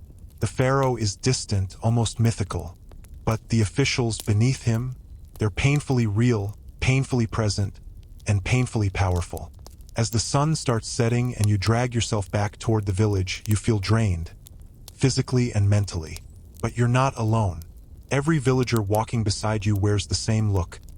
Tired, dusty, worn down, but still moving. Because tomorrow the cycle continues. Work, tax, work, tax, survival. Egypt may be the land of gods, but it's built on the sweat of humans. The Nile is more than a river. It's the spine of Egypt. Without it, the whole land would be nothing but lifeless sand. Every village depends on it for food, water, transportation, crops, and trade. And today, your village is buzzing because boats have arrived from upriver. Merchants. Their arrival is always exciting. For a moment, the world feels bigger than your dusty fields and tired muscles. You walk down toward the riverbank, where several wooden boats are tied with thick ropes. These boats are long and narrow, built to glide along the Nile with surprising speed. Some have a tall, square sail made of linen, catching the wind. Others rely on groups of rowers who move in perfect rhythm, dipping their oars in the water like one giant machine. The merchants look different from your villagers. Their clothes are slightly better. Cleaner linen, more colorful sashes, maybe a necklace or two. Their hands don't have the same roughness that comes from farming all day. They smell like foreign oils, spices, smoke from far-off markets, and the river itself. What they bring with them is even more interesting. You see baskets filled with dried fish, clay pots sealed with wax, simple jewelry, copper tools, honey, resin, perfumes, wooden carvings, and rolls of papyrus. Some items are local. Some traveled miles and miles along the river. A few might have come from other countries entirely, Nubia, the Levant, the Sinai, maybe even beyond. And they're here to trade. There's almost no money used in daily life, so everything is barter. Farmers bring grain, beer, onions, cloth, or bread. In exchange, they get things they normally couldn't produce: metal, fine pottery, rare spices, good knives, or imported oils. Your mother trades a small basket of grain for a jar of fragrant oil. It's a luxury, something she'll use slowly over months, maybe for ceremonies or special days. Your father tries to get a new blade for his tool, but the merchant wants more than he can offer. Negotiations in Egypt are loud, dramatic, and stubborn. Both sides playing confident even when they're desperate. Sometimes deals fall apart. Sometimes they end with laughter and handshakes. You watch everything happening around you with wide eyes. This world feels different from the small, predictable rhythm of village life. Feels big, alive, full of possibility. But travel isn't easy, not for villagers. Most people spend their entire lives within a few miles of their birthplace. The Nile is the highway of Egypt, but you don't get on a boat unless you're needed for work, hired by a rich man, or lucky enough to be part of a trading mission. Still, you've heard stories. Travelers talk about crocodiles lurking near reed beds, giant beasts waiting to pull a person under. They talk about sandstorms that appear out of nowhere, blinding the boat crews. They talk about robbers who hide along the riverbanks far from villages, attacking boats loaded with goods. They talk about other cultures too: dark-skinned Nubians with gold and cattle, traders from the Levant bringing cedar wood, foreigners with strange accents and unfamiliar clothes. To Egyptians, anyone not from the Nile Valley seems mysterious, dangerous, or fascinating. Travel can be profitable, but it can also be deadly. Later in the afternoon, a group of workers loads one of the merchant boats with new items from your village: grain jars, baskets of onions, handmade linen cloth. The goods are carefully tied down so nothing falls into the water. A scribe records the exchange on a tablet, making everything official. When the boats finally push away from the shore, the sails catch the wind, and the river carries them slowly forward. You watch them drift along the current, their reflections shimmering on the surface like ghosts. It hits you then: the Nile isn't just a river. It's a road, a lifeline, a doorway to worlds you may never see. For a moment, you imagine yourself on one of those boats, feeling the wind, exploring distant cities, trading goods, learning new languages, seeing temples bigger than anything you've ever imagined. But reality pulls you back. Travel is a dream for most Egyptians, not a goal. Your duty is here, in the fields with your family, under the sun that never rests. Still, the thought lingers. Later that night, as you lie down on your mat, you hear the Nile outside, soft, constant, eternal. Boats move up and down it every day, carrying stories, secrets, and possibilities. Maybe one day you'll be part of that moving world. Maybe not, but the river will keep flowing either way. Trade brings life to Egypt. Movement brings opportunity. And even if most people never leave their village, the stories travelers carry back make the world feel bigger. Even after a long day of work and trade, the village doesn't quiet down completely. People sit outside their homes, talking softly, laughing, teasing, flirting. Romance in ancient Egypt isn't hidden away. It breathes right out in the open, woven into daily life. You grow up seeing everything. There are no closed doors, no secret rooms. Families sleep in the same spaces, talk in the same spaces, cook in the same spaces. Privacy is rare, and that shapes relationships in ways modern people might find strange. Yet Egyptians are emotional people. When they fall in love, they fall hard. Tonight, as you walk through the village, you see a young man handing a girl a small piece of carved wood, a tiny flower he shaped during free minutes at work. Simple, but the gesture says everything. Gifts like this are common. Beads, flowers, small handwritten notes, little handmade trinkets. Egyptians believe love should be expressed, not hidden. Poetry is everywhere. Young lovers whisper verses they've memorized from older songs. Some poems talk about sleepless nights thinking of someone.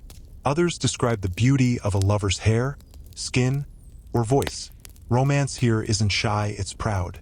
But relationships are never easy. Marriage happens young. Girls often marry in their mid-teens, boys a little older. There's no big religious ceremony, just agreements between families, witnesses, and a simple celebration. People dance, sing, drink beer, and share food under the open sky. Still, marriage isn't a perfect fairy tale. Love can fade. Hard lives and long work hours can grind down even the strongest feelings. And living so close to everyone means gossip spreads like fire. If a married couple argues, the whole village hears it. If someone gets jealous, people talk. If someone visits another home too often, eyes notice. Tonight, you walk past a house where a couple is arguing quietly. You can't hear the words, but the tension is obvious. Maybe jealousy, maybe financial stress, maybe a neighbor said something careless. Egyptians feel emotions deeply, and they don't hide them well. Jealousy is a constant shadow. With homes so close together, with men and women working near each other, with festivals full of dancing and drinks, people sometimes get insecure. A man might worry his wife is admired by another. A woman might suspect her husband smiled too long at someone else. Most of the time, it's just fear talking. But sometimes, real heartbreak happens. Everyone in the village remembers a story about a woman who left her husband years ago. They say she packed everything she owned, walked out during the night, and moved to a different village to live with someone she actually loved. People still talk about it, half shocked, half impressed. Egyptians don't pretend heartbreak doesn't exist. They just live through it together. And divorce? It's normal, not scandalous, not shameful. If two people can't live together anymore, they simply separate. They divide their belongings. They move on. Women keep their rights and property. Men don't automatically win everything. It's surprisingly fair for an ancient world. Still, there's always pain. Even in ancient times, losing someone you love hits hard. People write sad poems about lovers who don't return, or promises that fade, or relationships broken by distance, work, or jealousy. Tonight, a group of young women is sitting together, talking quietly. You hear laughter mixed with frustration. One of them is complaining that the boy she likes hasn't spoken to her in 2 days. Her friends tease her gently, telling her he's probably just nervous. Another girl says her crush gave her a flower today and she hasn't stopped smiling since. Someone else says she's sure the boy she likes is interested, but his father wants him to marry someone else. It's the same drama every generation faces, just without phones, without messages, without long-distance relationships. Everything happens face to face. Everything is immediate. Romance here feels raw, real, unfiltered. Later that night, as you sit outside your home, you watch couples wandering by, some laughing, some arguing, some holding hands shyly, some avoiding each other after a fight. Ancient Egypt may be a harsh place, but love still grows in the cracks. It's messy, it's complicated, it's emotional, just like today. And even though life is full of work and survival, people still carve out moments for affection, connection, and hope. Because even in a world full of dust, heat, sickness, and struggle, the heart keeps wanting what it wants. The next morning comes with the usual noise. Roosters, footsteps, voices, goats bleating, pots scraping. But if you listen closely, the loudest sound in the village isn't adults talking. It's children.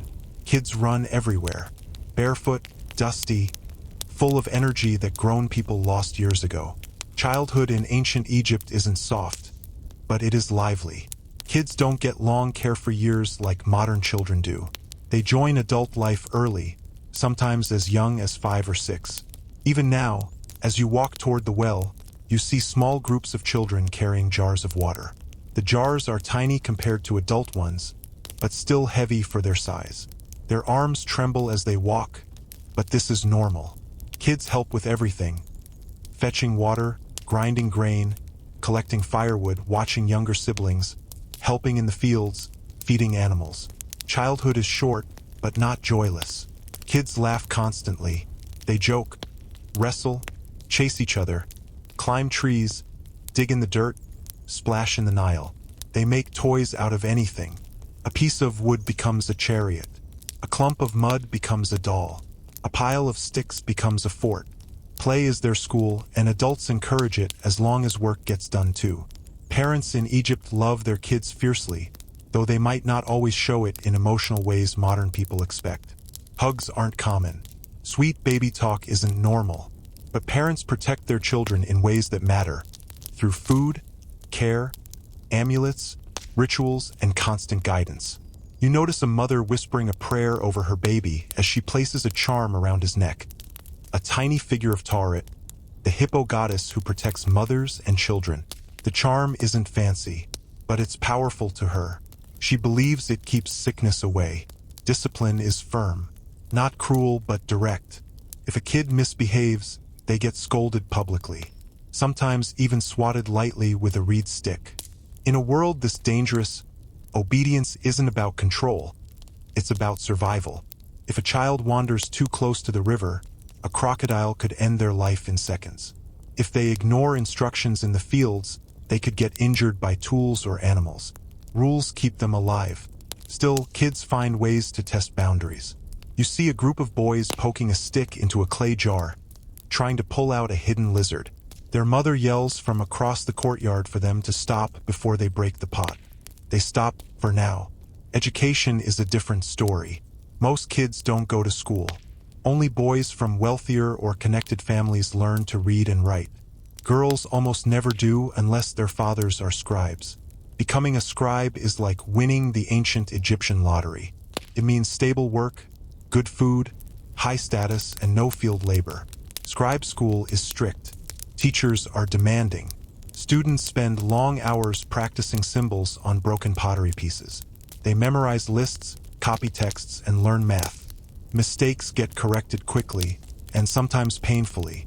But for the average child, life is education through action. Kids learn by watching. They watch their parents grind grain and try it themselves.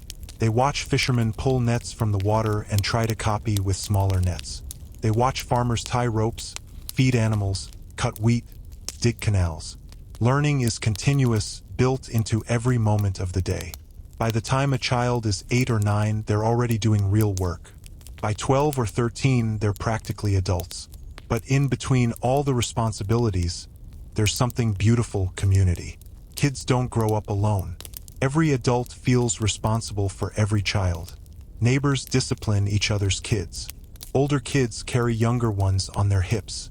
Teenagers babysit while parents work. A toddler wandering near danger might get scooped up by anyone nearby. It's a village raising a village. Tonight, after work, you see families sitting outside together. Kids chase fireflies. A few older boys play a game with stones and shells. Some girls braid each other's hair, adding small beads they made themselves. Parents talk softly while keeping an eye on everyone. Life here is hard, but children bring a kind of light the sun can't provide. They remind people why they work so much, why they fight to survive, why they pray, why they keep going. Children are the village's future, and sometimes it's only joy. As you watch them run through the dusk, laughing and shouting, you realize something. Even in a world full of heat, dust, and struggle, childhood somehow finds a way to shine. The day begins normally. Sunrise heat, dusty air, quiet footsteps. But your village feels uneasy. People are whispering, staying a little closer to their homes, watching their children more carefully. Someone is sick. Sickness in ancient Egypt isn't like catching a cold today. Even simple illnesses can be deadly. A fever can steal a life. A cut can become infected. A snake bite is almost a death sentence. And childbirth is one of the most dangerous moments a woman will ever face. This morning, the sick man lies inside his home, breathing hard, shaking under a thin linen cloth. His family surrounds him, worried, hopeful, scared. You peek inside while passing. His skin is pale, his lips dry, his eyes distant. No one knows if he'll make it. The family calls for help, not from a modern doctor, but from two types of healers, because Egyptians believe illness comes from two worlds, the physical and the spiritual. The first to arrive is the SWNW, the traditional healer trained in herbs, tools, and simple medical procedures. He carries a small bag filled with dried plants, jars, and basic instruments made of copper. Egyptians actually understand a surprising amount about the human body. They know how to treat wounds, how to set broken bones, how to use honey as an antibiotic, and how to relieve pain with herbal mixtures. The healer kneels beside the sick man, feeling his forehead, examining his eyes, checking his breathing. He mixes herbs in a bowl, adds water, and makes a paste that he spreads on the man's chest. He burns incense to cleanse the air. He whispers instructions to the family. Keep him cool, keep him hydrated, pray to Sekhmet, the goddess of healing. Then the second figure arrives, a priest of magic known as a Heka practitioner. Because in Egypt, medicine alone isn't enough. Illness is often seen as a curse, sent by angry spirits, jealous neighbors, or offended gods. So the priest carries amulets, written spells, beads, and a small scroll. He reads older words, ancient chants, hoping to drive away whatever unseen force is causing harm. He ties a charm around the man's wrist, a small carving of a lioness meant to protect him. His voice is calm, rhythmic, almost hypnotic. The smell of incense grows stronger. Inside the house, the air feels heavy, like the room itself is holding its breath. Egyptians believe the body and spirit are deeply connected. If the spirit is disturbed, the body suffers. If the body suffers too long, the spirit weakens. That's why healing always involves both sides. But medical tools here are limited. There's no anesthesia, no antibiotics, no advanced surgery. The best healers can treat cuts, burns, infections, broken bones, stomach problems, and even dental issues. But some illnesses simply overpower anything they can do. And then there's childbirth. Tonight, as the village quiets down, you hear whispers outside. Another woman is in labor. You follow the sound and see flickering firelight coming from her home. Women gather inside, helping her. Men stay outside, listening anxiously, praying quietly. Childbirth is terrifying. Many women never make it through. Many infants never take their first breath. The midwives use warm water, scented oils, amulets, and experience passed down through generations. They encourage the mother, hold her up, support her body as she kneels or squats. Egyptians know the body better than modern people realize. Still, hours pass. The mother screams, then silence, then another scream. Sweat drips down her face. Her hands grip the cloth beneath her so tightly her knuckles turn white. You stand outside, heart pounding, knowing the risk. Everyone knows the risk. Finally, a cry. a baby's cry. A wave of relief washes through the entire street. People smile. Some cry. Neighbors hug each other. The mother survives. The child survives. Not everyone gets that blessing. Tonight, the village feels grateful. But not all stories end with relief. Later that night, you pass the home of the sick man again. The healer is still inside. The priest is still chanting.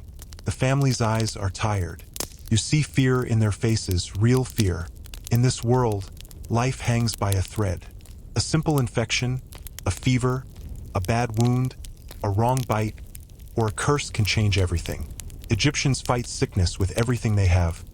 Plants, prayers, spells, smoke, chants, oils, knives, and hope.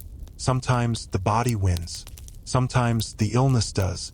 As you lay down to sleep, the night air is filled with mixed sounds.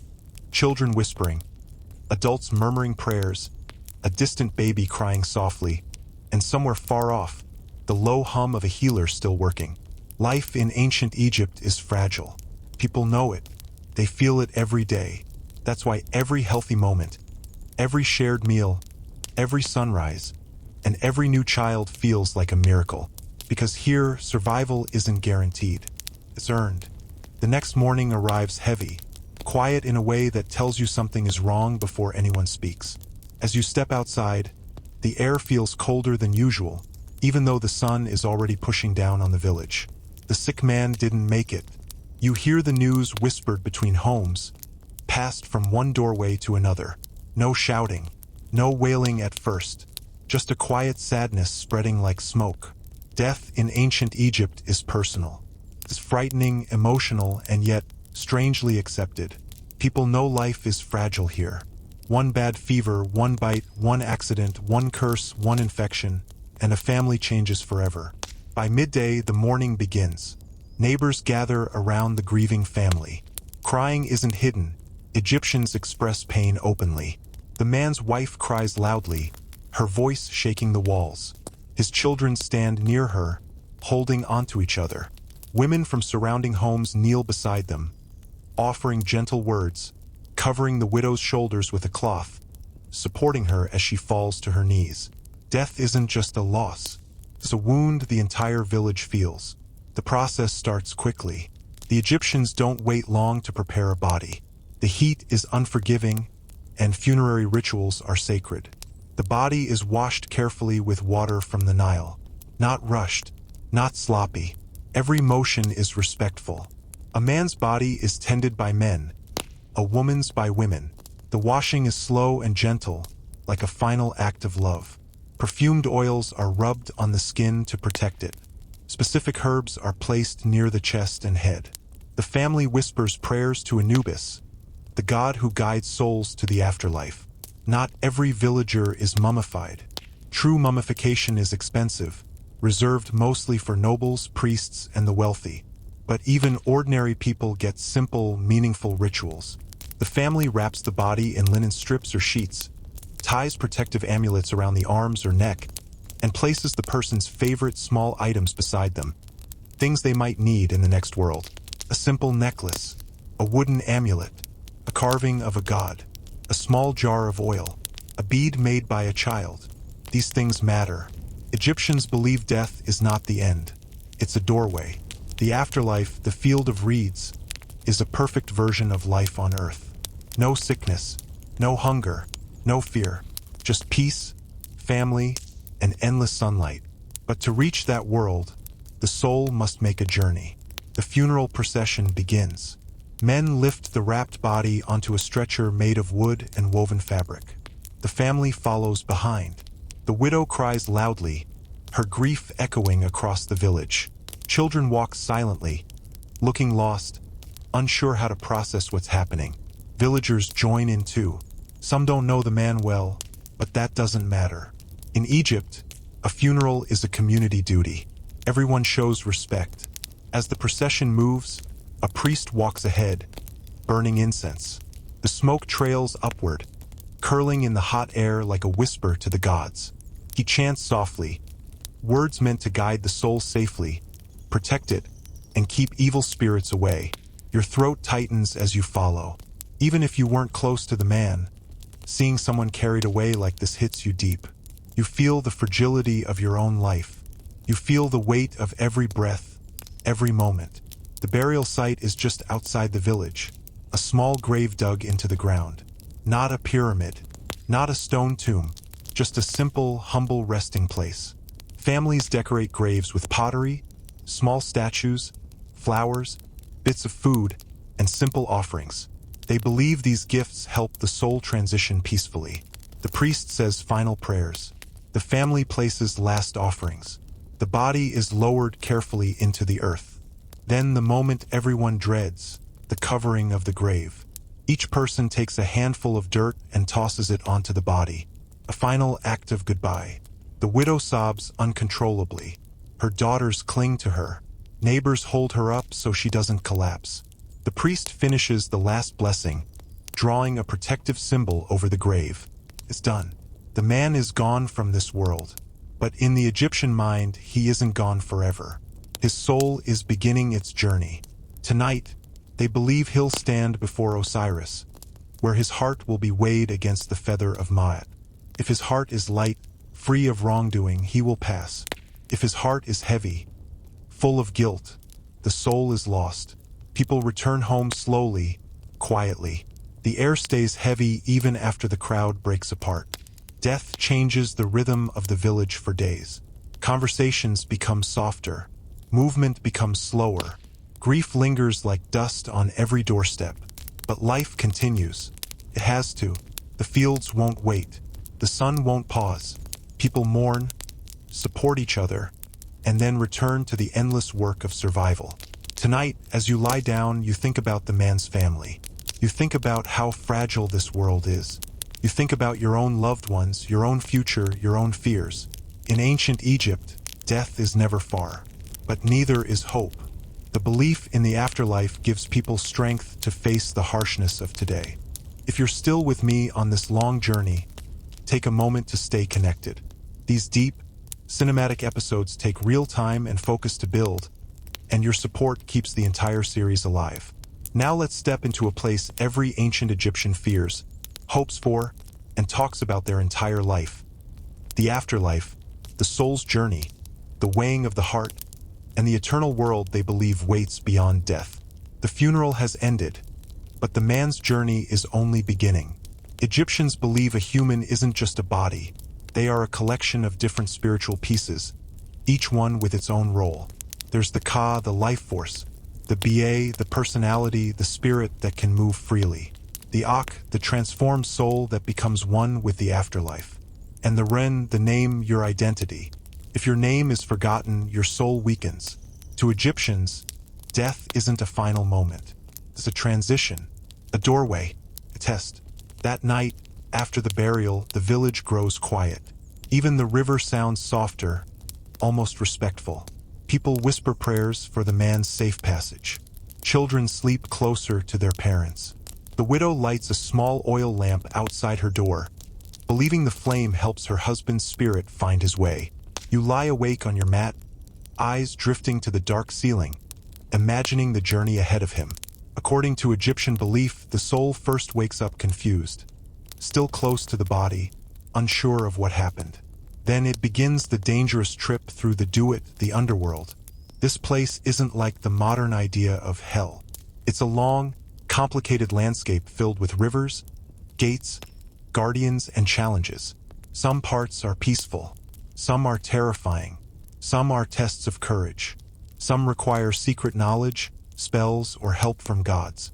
This is why Egyptians place amulets with the dead, whisper spells before burial, and include protective symbols on graves.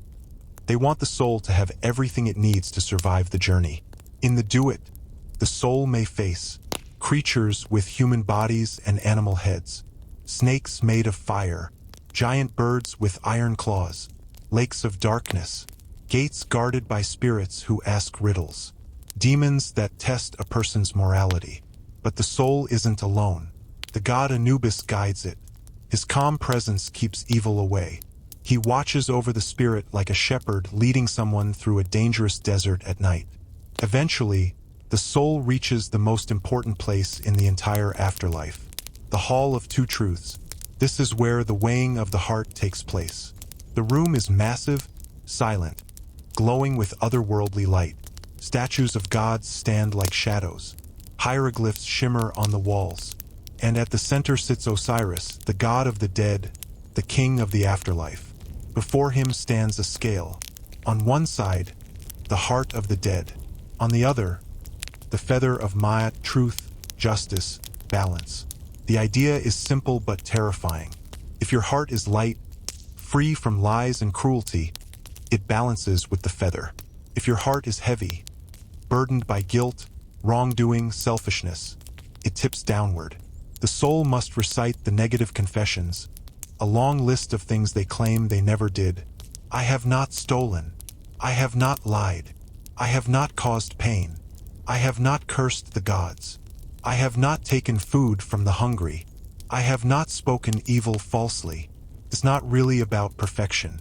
It's about intent, about how you lived your life, about whether you kept harmony, Ma'at, in your community. Standing beside the scales is a monster named Amit, part crocodile, part lion, part hippo. She crouches, waiting silently. If the heart fails the test, she devours it. Not out of cruelty, out of cosmic order. A soul devoured by Amit doesn't go to a place of torture. It simply stops existing. No afterlife, no memory, no eternity, just nothing. To Egyptians, that is the worst fate imaginable. But if the heart passes, the soul becomes an Ak, a blessed, transformed being that steps into the field of reeds, the paradise of eternity. Imagine the perfect world. Endless green fields, cool breezes, clear water, warm sunlight that doesn't burn. No sickness, no hunger, no taxes, no supervisors, no fear, no grief. Family reunited, friends together again. Everyone works a little because Egyptians believe work is part of life, but it's joyful work, peaceful work, work without suffering. A world where crops grow easily and homes are always full. Tonight, as you picture all of this, the belief feels strangely comforting. Egyptians don't fear death the way modern people do. They fear dying without preparing. They fear living without honor. They fear being forgotten. But death itself is just the next chapter. You imagine the man who died today walking through the field of reeds, younger again, strong again, smiling again. Maybe he finds his parents. Maybe he finds friends he lost years ago. Maybe he sits under a tree, finally at peace. And as the night deepens, you understand something Egyptians know deeply. Life is short, unpredictable, and harsh.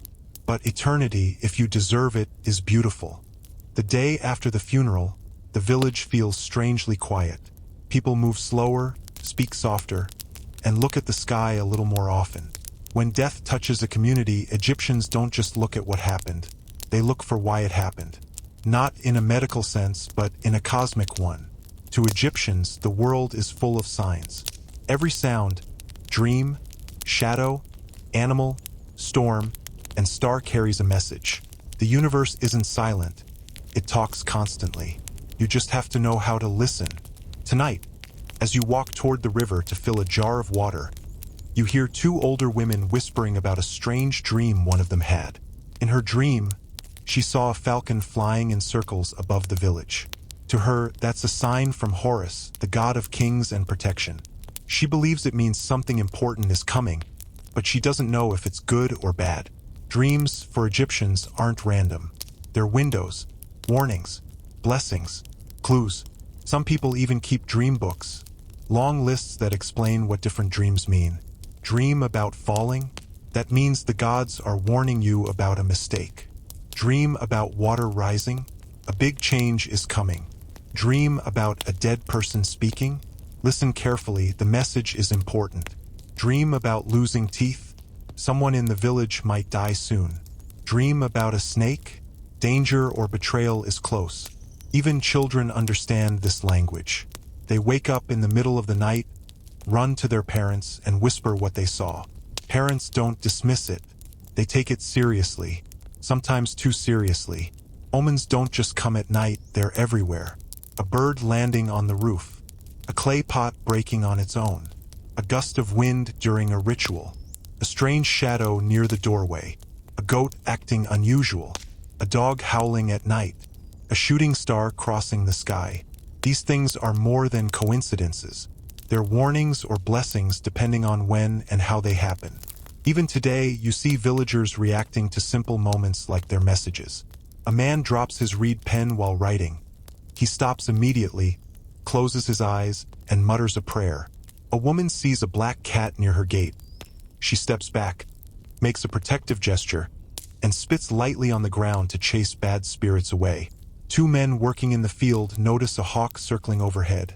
They pause and wonder if Osiris is watching. Egyptians live in a world where every event has meaning, every moment has weight. Then there are the stars. At night, after the heat finally cools, the sky above Egypt becomes a dark ocean full of stars. You can see thousands bright, sharp, alive. Egyptians track these stars carefully. They map constellations, watch rising patterns, and follow the movements of planets. They use the sky to measure seasons, predict floods, choose the best days to plant crops, and guide rituals. Tonight, you join a few neighbors sitting outside looking at the sky. One of them points to a bright star rising above the horizon. Sopdet, he says, the star we now call Sirius. To Egyptians, the rising of this star signals something huge. The coming of the Nile flood. Its appearance each year is like a cosmic promise that life will continue.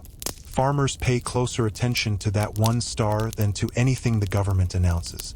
The sky is more trustworthy than officials. Another man points out a group of stars shaped like a bull.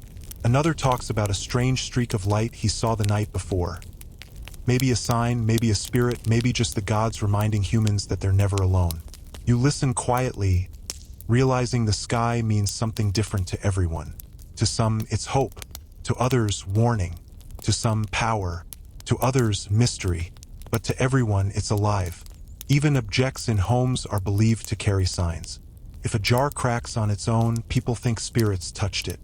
If a lamp flickers strangely, someone might be talking about you. If a statue falls without reason, that's a direct message from the gods. Life in Egypt is unpredictable, brutal, fragile. Because of that, people search constantly for meaning, patterns, clues, signals, anything to help them feel a little more in control. Omens give them comfort. Dreams give them guidance. The stars give them structure. Magic gives them protection. And rituals give them hope. You head home under the night sky, the stars bright above you. The air feels calm, almost sacred. You realize the Egyptians aren't naive for believing in signs. They're human. They're trying to make sense of a world that often doesn't make sense at all. And maybe, just maybe, the universe really does speak. Or maybe people simply listen harder in places where survival is uncertain. Night falls slowly over the village. The heat eases, the dust settles, and the voices around you begin to fade. After the day's work, after the grief of funerals, after whispers of omens and signs, the village grows quieter than usual. You sit outside your home for a moment, letting the cool air wash over your tired skin. The stars feel brighter tonight. The moon hangs above the palm trees, casting soft shadows over the ground. It's peaceful in a way the daytime never allows. But peaceful doesn't mean comfortable. Ancient Egyptian nights are a time for thinking, sometimes too much thinking. When the noise fades, the worries grow louder. You stretch your legs, still sore from the fields. Your hands ache from gripping tools all day. Your mind drifts through everything you've seen. Life, death, sickness, love, jealousy, dreams, omens, and the river that never stops flowing. You wonder about your future. You wonder about your family. You wonder if you'll ever have enough grain to feel safe. You wonder if the gods see you. You wonder if your name will be remembered. You wonder if you'll live long enough to watch your younger siblings grow up. These thoughts hit harder at night. A dog barks somewhere in the distance. People think it means a spirit is passing by. You hear a baby crying softly in another house. A woman hums a quiet lullaby, her voice trembling a little, maybe from exhaustion, maybe from worry. People don't talk about mental health in ancient Egypt, but they feel it. Stress, fear, loneliness, exhaustion, hope, desire, guilt, grief. All of it lives inside them just as it lives inside people today. Egyptians deal with these emotions in their own ways. Some pray, some talk to their ancestors, some whisper wishes into the wind, some cling to amulets, some stare at the river, letting its movement calm their minds. Some bury their fears deep, pretending they're fine. Tonight, you walk a little toward the Nile. The moonlight reflects off the water, turning the whole river into a silver path that stretches endlessly into the dark. You sit on a smooth rock and listen to the water brushing against the shore. The river is always moving, steady, ancient, patient. Watching it feels like talking to an old friend.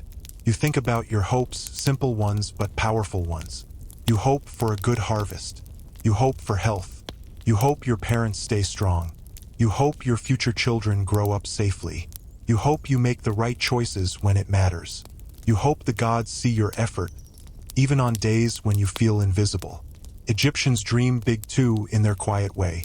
Some dream of becoming scribes. Others dream of traveling along the Nile.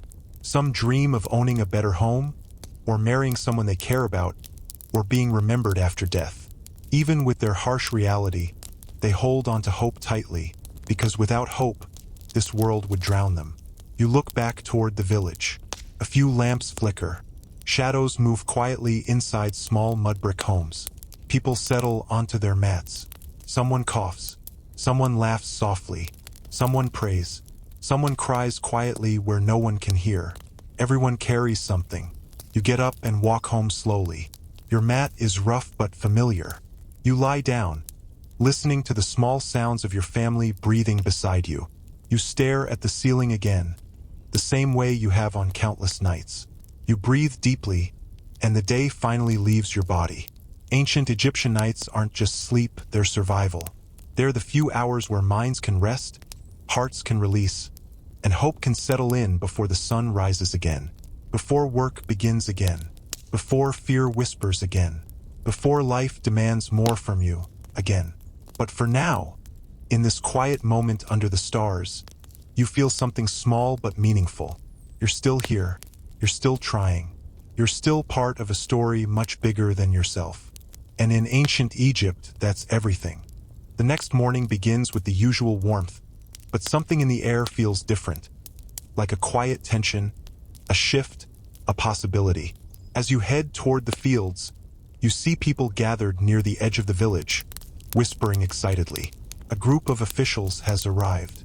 Not tax collectors this time, these ones look different. Their clothes are cleaner.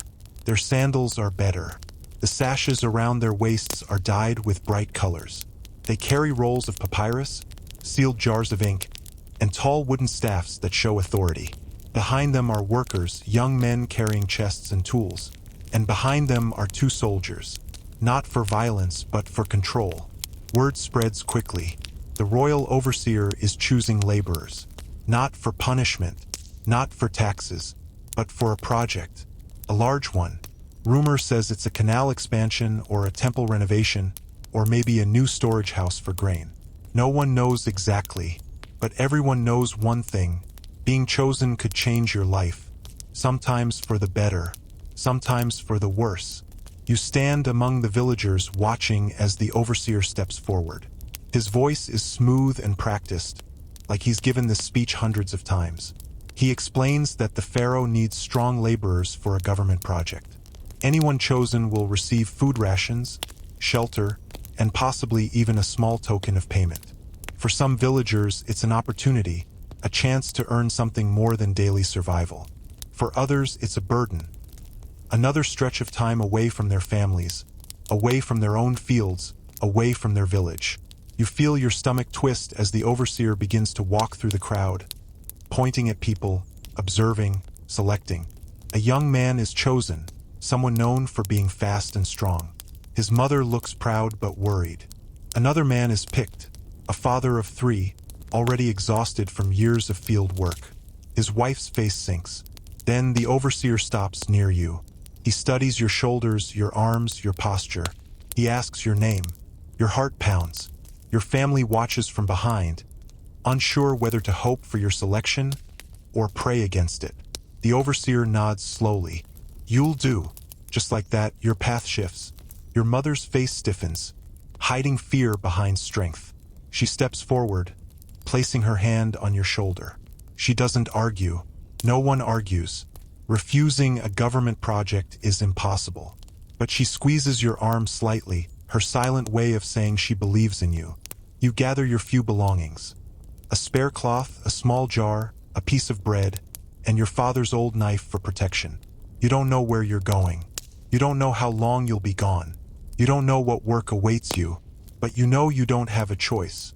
Villagers watch as those chosen line up. Some bless themselves. Some whisper prayers. Some try to stay brave even though fear shakes their hands. As you step into the line, you feel a weight settle on your chest. This isn't just physical labor. This is a turning point. Government projects can break people, but sometimes they open doors, new skills, new connections, new futures. You step forward as the sun rises behind you, painting long shadows across the ground. The overseer announces that the group will travel south along the Nile. A boat waits nearby. Travel. The idea hits you. You've dreamed of seeing more of Egypt, larger villages, temples, markets, maybe even the edges of cities.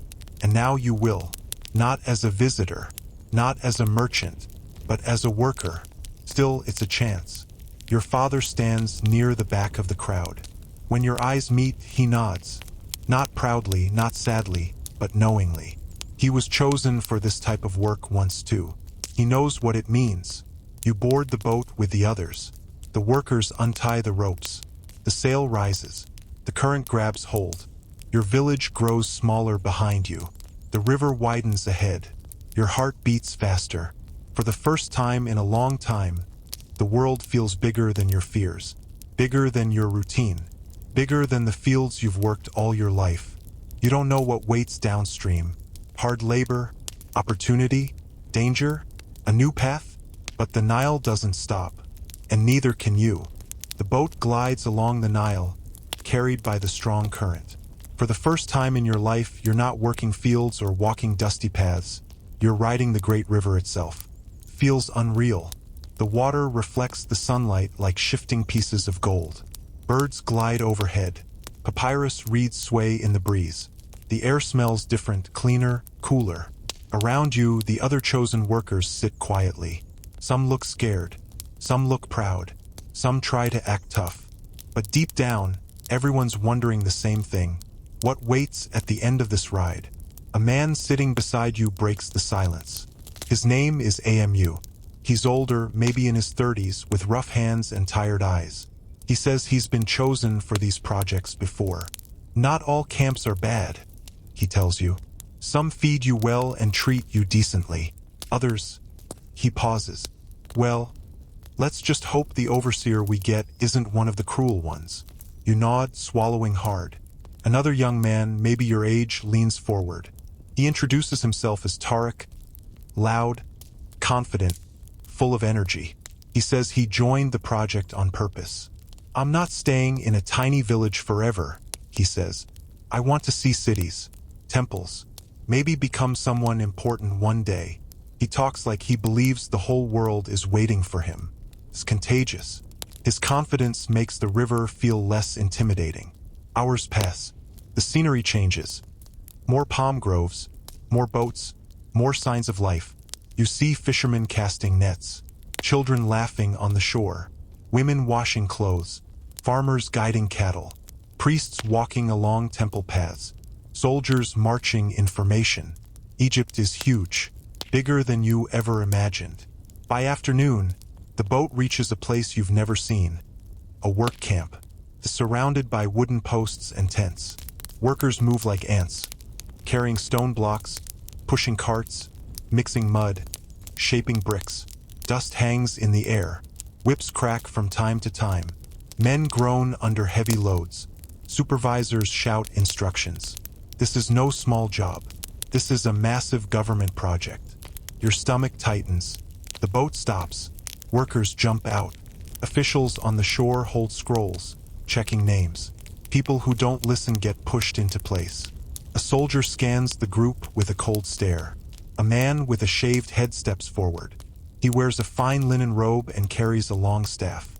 His voice booms across the camp. I am Overseer Canet. You will follow orders. You will work with discipline. Do your tasks and you'll be fed and paid. Disobey, and you will learn very quickly why I carry this staff. You can feel fear ripple through the group. Tarek whispers, Okay, maybe I misjudged this part. Workers are assigned to different teams. Brick makers, water carriers, stone haulers, mud mixers, scribes assistants, wood cutters, roof builders, digging crews. You're placed in the stone hauling team, a tough, back-breaking job. MU groans when he hears his assignment. He's done this before and knows what's coming. The sun beats down. The overseer's assistants rush everyone into position. Your first task is to help move a stone slab heavier than anything you've ever lifted. A group of men strain, pushing a wooden sled across the sand. You join them, grabbing the rope, pulling with all your strength. The sand slips under your feet. Sweat pours down your neck. Your hands burn. A worker beside you collapses. No one stops. The sled keeps moving. You realize very quickly that this is not like working in a village. Not even close. This place doesn't care about feelings, comfort, or fairness. Cares only about results. But there's something else here too. A strange sense of unity. Even though everyone struggles, they struggle together. They shout to keep rhythm. They share water when the overseers aren't watching. They pull each other up when someone stumbles. By sunset, you're exhausted. Your arms shake. Your legs feel like they're made of clay. But you're still standing. That's something. Workers gather near a large fire pit where simple food is served. Bread, lentils, onions, and a little beer. You sit with AMU and Tarek, eating quietly, muscles still twitching from the day's work. MU mutters, Not the worst first day I've seen. Tarek forces a grin. I'll get used to it. Probably. You stare into the fire, thinking of home. Your mother's quiet strength, your father's steady nod, your siblings' faces. Then you think of the river you traveled, the strangers beside you, the unknown days ahead. This place is harsh. It's dangerous. Could break you, but it could also shape you. Tomorrow the work gets harder.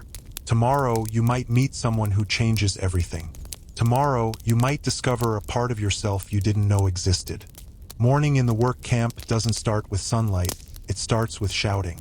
Before dawn even breaks, someone bangs a stick against a metal bowl. Workers jolt awake, rubbing sore muscles, stretching stiff backs, trying to prepare themselves for another day that will push their bodies to their limits. You rise from your mat, every bone in your body aching. The ground beneath you feels harder today. Your hands sting from yesterday's rope burns. Sweat from the night still clings to your skin. Tarek groans next to you. MU sits up slowly, rubbing his shoulders. Everyone around you moves with the same exhausted stiffness. But there's no time to complain. No time to think. No time to adjust. The overseers walk through the tents with staffs in hand, reminding everyone who's in control. Up. Form your groups. Move. You swallow your fatigue and follow the others to the center of the camp, where workers gather by their assigned teams. Stone haulers, mud mixers, brick makers, digging crews, transport teams. Each group looks rougher than yesterday, like the camp drained something from them overnight. Overseer Canet stands watching with narrowed eyes. He's the kind of man who enjoys power, enjoys fear, enjoys obedience. The kind of man who looks at workers the way a butcher looks at cattle. Your team's job today is worse than yesterday. You're assigned to dig a trench, not a small one, but a massive one, part of a foundation for whatever structure the government plans to build here. The ground is packed hard, baked by sun. The tools are dull. The heat grows quickly. The trench must be perfectly straight, perfectly measured, perfectly aligned with the overseer's markers. If even a finger's width is wrong, he will make the workers redo it. You grab a wooden shovel. It's heavy. The handle splinters into your palm. But there's no choice. You dig, and dig, and dig. Sand pours into your sandals. Dust stings your nose. Your back feels like it might tear in half. One wrong move could get you hurt or replaced. Workers who get injured sometimes get sent home, if they're lucky. If they're unlucky, they're simply discarded and replaced. Hours pass like slow torture. Some men cough violently. Some work silently, conserving strength. Some whisper prayers under their breath. Some stare blankly, trying not to lose themselves. Every few minutes, an overseer walks past, checking the line, making sure no one slows down. He hits the ground with his staff near anyone who looks tired. But even in this misery, something strange happens. Workers start to support each other. When one man's shovel breaks, another passes his spare. When someone collapses from heat, others lift him aside before an overseer sees. When sand fills your eyes, MU pours a little water over your face. When your shovel gets stuck, Tarek helps you leverage it free. In that moment, you realize something powerful. This place wants to break you, but the people around you want to keep you standing. By midday, the teams take a short break. Everyone collapses under the shade of a long wooden structure, drinking small amounts of beer and water. Not enough to feel good, just enough to keep you alive.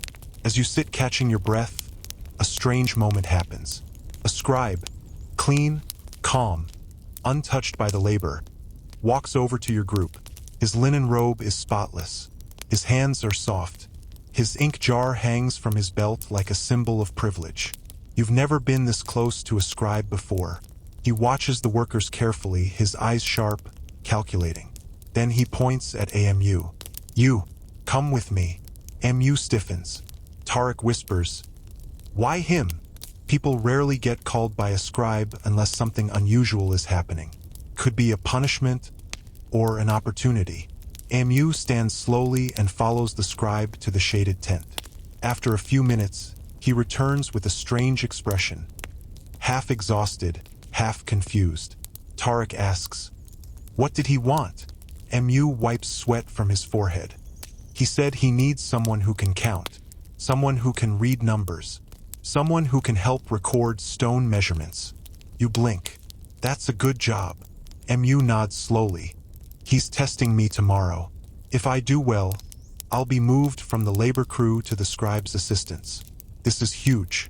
Scribe assistants get better living spaces, easier work, more food, and protection from punishments. It's rare, almost unheard of, for a simple villager to be chosen. But it proves something.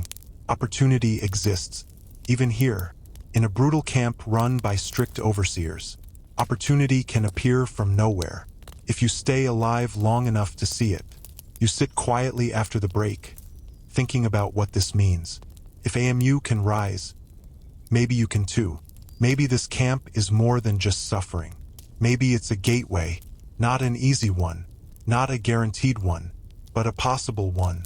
And for someone like you, who's only ever known the small routines of a village, the idea of a different future hits like a spark inside your chest. A spark you haven't felt before. A spark you don't want to lose. When the overseers call everyone back to work, you grab your shovel again, this time with a different mindset. You're not just surviving. You're watching, learning, preparing. Something is changing. You can feel it. You don't know what's coming next, but you know your life won't stay the same. The third day in the camp begins with the same harsh rhythm. Shouting, dust, aching bones, and the weight of the sun pressing down like a hammer. But something feels off today. There's a tension in the air, like the entire camp is holding its breath. Even Tarek, who always talks big, is unusually quiet. You walk with the others toward the trench site, tools in hand, shoulders tight from yesterday's work. The ground is already warm. The air feels heavy, and the overseers seem more agitated than usual. Shouting louder, pacing faster, watching workers like hawks ready to strike. MU stands with the stone haulers, because his test with the scribe hasn't started yet. He gives you a quick nod, but he looks nervous. Everyone does. By mid-morning, the heat is already unbearable. You're drenched in sweat, arms trembling from non-stop digging. Sand gets into your eyes, into your mouth, into every cut on your hands. Your back screams with each movement. But today, the work isn't the problem. It's the overseers. They're restless, jumpier, more aggressive. Rumor spreads quietly from worker to worker. The project is behind schedule. The higher officials are angry. Overseer Kenneth is under pressure. And when someone like Kenneth feels pressure, he makes others feel it too. Around midday it happens. A worker named Nibra, thin, quiet, barely strong enough for the job, tries lifting a heavy stone slab with his group, but his arms shake, his legs wobble, and then his grip slips. The slab crashes to the ground. A cloud of dust bursts into the air. The noise echoes across the camp. Everything stops. The other workers freeze. The overseers turn sharply. Overseer Kenneth storms forward like a thunderstorm in human form. He points at Nibra. "You!" he shouts. "What was that?" Nibra stammers, apologizing, but the man is shaking too hard to speak clearly. Kenneth steps closer, face twisted with rage. "You could have slowed the project. You could have caused damage. You could have injured your team." He raises his staff. You feel your stomach drop. Everyone knows what comes next. A beating, punishment, public example. Something inside you tightens. Nibra is weak, yes, but he's also kind. He shares water. He helps others when he can. He's not lazy. He's just exhausted, half-starved, pushed past his limits. Kenneth lifts his staff higher. Then something unexpected happens. Mu steps forward. Not a big step, just enough to be seen. He says, voice shaking but steady, "Sir." He didn't drop it on purpose. The tools are worn. The ground is uneven. Anyone could have slipped. A wave of shock goes through the workers. No one ever speaks to the overseer like that. Not even the older men. Not even the strong ones. Kenneth slowly turns toward AMU. You can see the anger in his eyes sharpen. "You have something to say?" he growls. MU swallows. "He's a good worker, sir. A beating won't help the project move faster." The entire camp goes silent. You feel your heart pounding against your ribs as Kenneth walks toward MU, stopping inches away. He's taller, stronger, and full of authority. MU is exhausted, standing with dust on his skin and fear in his eyes, but he doesn't step back. Kenneth's voice drops to a quiet, dangerous tone. "You talk too much." He grips the staff tighter. You glance at Tarek, his eyes wide, silently pleading with you not to get involved. But your body is already moving before your mind can stop you. You step forward. Your voice comes out softer than you expected. "He's right." Kenneth snaps his head toward you. You feel the weight of every eye in the camp fall on you. Workers stare in disbelief. Two other overseers exchange looks. Even the soldiers nearby straighten up. You continue, forcing your voice to stay steady. "Nibra is tired, sir. We all are. But we're working as fast as we can. If any of us gets hurt, the work slows even more. If he rests a moment, he'll work better." Your heart is beating so hard you feel it in your throat. Your legs shake. Your palms sweat. Kenneth steps closer until he's inches from your face. "You think you understand my job?" he hisses. "No, sir," you answer. "I'm only trying to help the work go faster." For a moment, Kenneth's expression is unreadable. Cold, blank, calculating. Then, he lowers his staff. He points at Nibra. "Get him water. 10 minutes. Then back to work." You feel your breath release all at once. Whispers ripple through the workers. Tarek stares at you like you've grown wings. MU lets out a slow, shaky exhale. But as Kenneth walks away, he glances back at you with a look you'll never forget. A look that says, "This is not over. You may have saved Nibra today, but you've put a target on your back." Still, something inside you feels different. Stronger, more awake. You didn't just survive the day. You stood up. You were heard. And somewhere deep inside, you know this moment will change the course of your time in the camp. Maybe for better, maybe for worse. The rest of the day moves slower than usual, its weight heavier with every hour. Nibra returns to work after his short break, still trembling, still exhausted, but alive and grateful. He gives you a small nod, one filled with fear, hope, and a kind of silent promise. But while Nibra's eyes thank you, the overseer's eyes never leave you. Every time you lift a stone, Knet watches. Every time you shift your grip, he watches. Every time you walk, he watches. Not a single move goes unnoticed. Workers feel it too. The air around your team is thick with tension. Some men whisper warnings. You shouldn't have spoken. Others look at you with quiet admiration. A few look at you with fear, worried your bravery might bring punishment onto them. Tarek pulls you aside during the short afternoon break. You're insane, he whispers harshly. You shrug. He was going to beat Nibra. I couldn't just. That's not the point, Tarek interrupts. Overseers don't forget. You put yourself on his list. MU joins you, still shaken but grateful. What you did was dangerous, he says quietly. But it was right. People noticed. Even the scribes noticed. You glance across the camp. He's right. One of the scribes, the same one who tested AMU earlier, keeps glancing at your group. He's young, sharp-eyed, with a neat linen robe that doesn't belong in a place like this. He watches with interest, not judgment, not fear. Interest. That alone is unusual. Scribes rarely pay attention to workers unless they're counting them or recording punishment. But he keeps looking.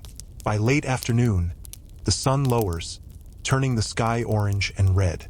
The supervisors call for the final push of the day. You return to the trench, muscles screaming, hands raw, throat dry. Then it happens. A wooden cart, filled with heavy tools, breaks a wheel. The cart tilts. The tools crash to the ground. Dust bursts into the air. An overseer curses loudly and calls for workers.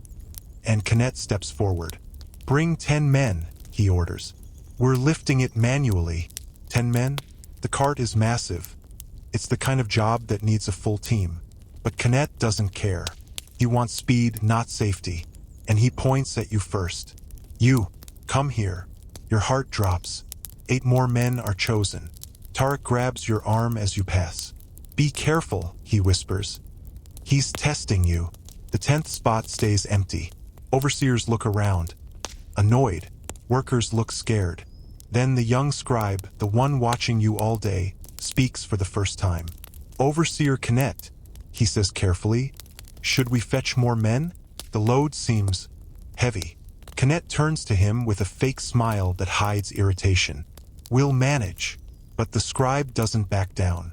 That cart carries government tools. If they break, Knet cuts him off. Enough. Step aside. You and the others move into position around the cart. The wood is rough. The straps dig into your skin. The sand slips beneath your feet. Lift. Knet shouts. You pull. The weight is enormous. Far heavier than anything you've lifted before. Every muscle strains. Your shoulders feel like they're tearing. One man cries out. Another almost falls. The overseers shout, demanding more effort. Workers groan in pain. Your vision blurs at the edges. But somehow the cart rises. Not fully, just enough to shift it, but enough to satisfy Knet. And then, a sound cracks sharply through the air. A rope snaps.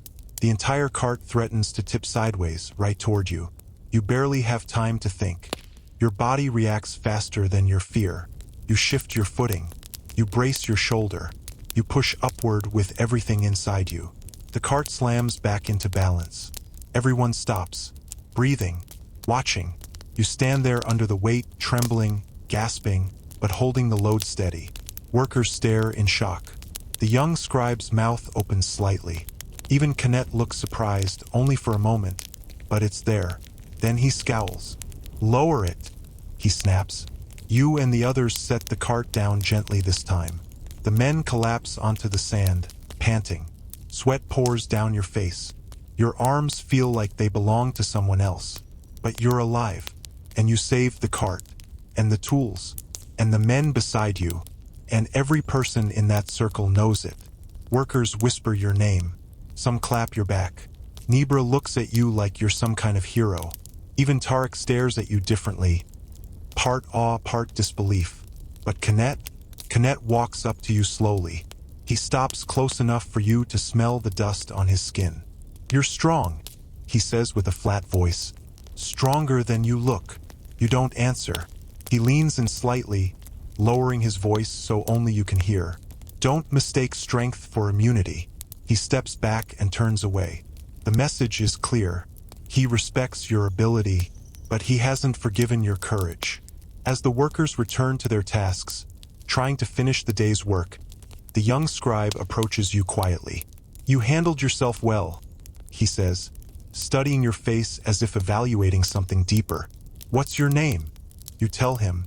He nods slowly, considering your answer, as if storing your name in a mental list. I'll remember that, he says, and for the first time since arriving at this camp, you feel something shift. Not fear, not exhaustion, not survival instinct. Opportunity, real opportunity. Something is changing around you, something that could redefine your entire life, something that might lift you out of this camp, or pull you deeper into its politics. The morning after the cart incident feels different from every day before it. When you step out of your tent, workers look at you, not with fear, but with a strange mix of respect and curiosity. Some nod at you, others clap your shoulder, some whisper your name quietly. A few look at you with resentment. They don't like the attention you're getting, or maybe they're afraid your bravery will bring trouble onto them. Tarek walks beside you as you head toward the worksite. You know you're kind of a big deal now, right? He says. You shake your head. I just did what I had to do. Tarek snorts. Yeah, well, that's how big deals usually start.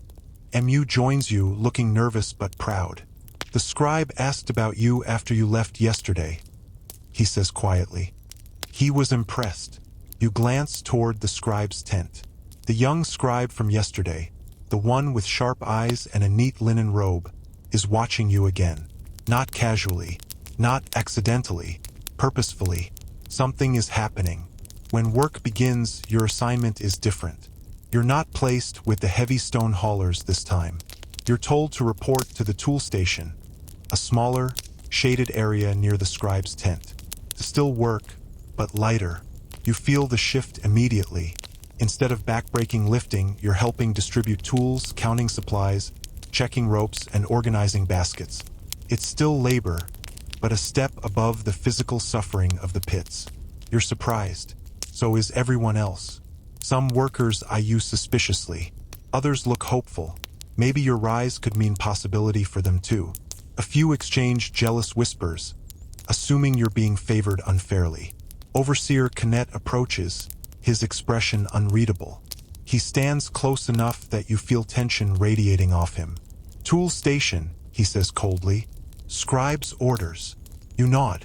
He steps even closer, lowering his voice so only you can hear. Don't think this changes anything. You work because I allow it, not because you impressed anyone. You keep your eyes lowered. Yes, sir. Kenneth leaves without another word. But the message is clear, he didn't decide this.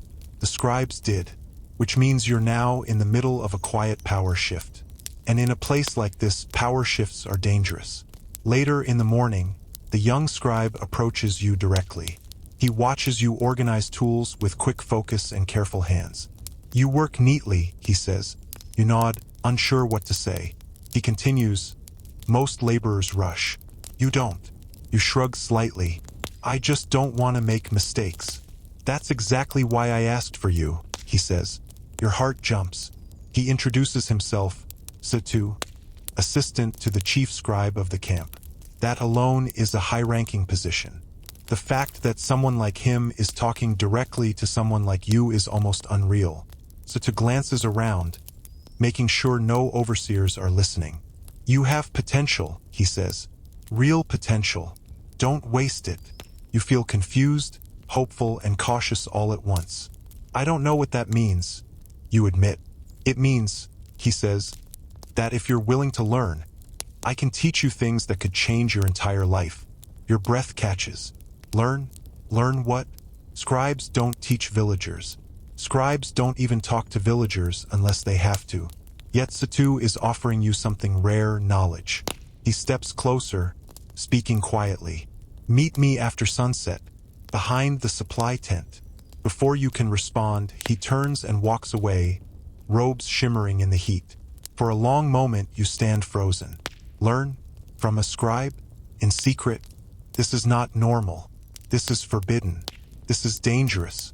And yet, this is a chance. A chance that could reshape everything about your future. The rest of the day feels strange. Your hands work, but your mind drifts. Tarek notices. You're quiet, he says. Just tired, you answer. He gives you a skeptical look. Right? Mu, meanwhile, tries practicing numbers quietly under his breath, preparing for his own test. He glances at you. Be careful, he says. Whatever Satu wants, it won't be simple. You already know that. By the time the sun begins to set, your heart is pounding. Workers head toward the fire pits for food. Overseers finish their rounds. The sky turns pink, then purple. You slip away from the others, moving quietly behind the supply tent. Satu is already there, waiting. A dim oil lamp flickers beside him. He holds a small piece of papyrus. His expression is serious, but not unkind. You came, he says. You nod. And just like that, he begins your first lesson. In the shadows of a harsh work camp, under the fading Egyptian sky, a simple villager begins learning something that few people in your entire class ever touch. Reading, numbers, symbols, knowledge, opportunity. A door is opening. A door that was never meant for you. Night settles over the work camp like a heavy blanket. The heat fades, replaced by a cool breeze that brushes across your arms as you stand in the shadows with Satu, the young scribe. A small lamp flickers between you. This symbol, Satu says, pointing at the papyrus, is the mark for 10. This one is 100. This one is 1,000. Egyptians don't count like villagers count goats. We build numbers like ladders. You nod, studying the symbols, birds, lines, ropes, spirals. You expected this to be impossible. But the moment Satu starts explaining, it makes sense in a strange, satisfying way. He teaches you slowly, with patience, and you absorb every word. You're hungry for this, hungrier than you've ever been for food. Again, Satu says. You repeat the symbols. This time your voice is steadier. You're learning. You're actually learning. When the lesson ends, Satu blows out the lamp, leaving only moonlight on his face. You're fast, he says. Faster than most boys born in scribe families. You feel warmth in your chest, pride mixed with disbelief. But, he adds quietly, you need to be careful. Your breath catches. Why? He glances toward the tents, making sure no overseers are nearby. Knowledge shifts power, he says, and power breeds jealousy. He's right. If anyone finds out a laborer is being taught scribe skills, there will be consequences not just for him but for you. Overseers hate when workers rise above their place. Other workers hate the idea that someone like them could become something more. Before you head back, Satu gives one final warning. Tomorrow, pay attention. Something is brewing. The overseers are tense. The officials are angry. Trouble is close. You nod slowly, and he was right. Morning arrives like a punch. Workers gather at the trench site, rubbing sleep from their eyes, preparing for another grueling day. But today feels different. There's panic in the air. Overseers shout more than usual. Soldiers pace around the camp. Even the scribes look tense. You whisper to Amu, "What's happening?" He shakes his head. No idea. Then you hear it. Loud voices coming from the main tent. Someone arguing. Someone angry. Word spreads quickly through the workers. A shipment of stone blocks went missing. Not lost. Not delayed. Missing. This is a national-level problem. Government officials don't tolerate lost materials. The project is already behind schedule, and now resources are gone. Everyone is tense. Everyone is scared. Everyone knows what happens when materials disappear. Someone gets blamed. Someone gets punished. Someone becomes the example. And in a camp like this, blame always falls on the workers. Overseer Knet storms out of the main tent, face burning red with fury. He's shaking with anger. "All teams," he shouts, "form circles. We will question every worker until we find who did this." Workers look at each other in panic. None of them stole anything. Who would? What for? A stone block is impossible to hide or sell. But logic doesn't matter here. Fear does. Tarek whispers urgently. This is bad. Really bad. Mu nods, whispering. Someone will suffer for this. Innocent or not. You swallow hard, your heart pounding. As Canet marches toward your group, something happens that no one expects. A man collapses near the edge of the trench. Not from heat. Not from exhaustion. From panic. He grabs his chest, gasping. Workers rush to him. Someone shouts for help. Overseers freeze, unsure what to do. People start shouting, the entire camp spiraling into chaos.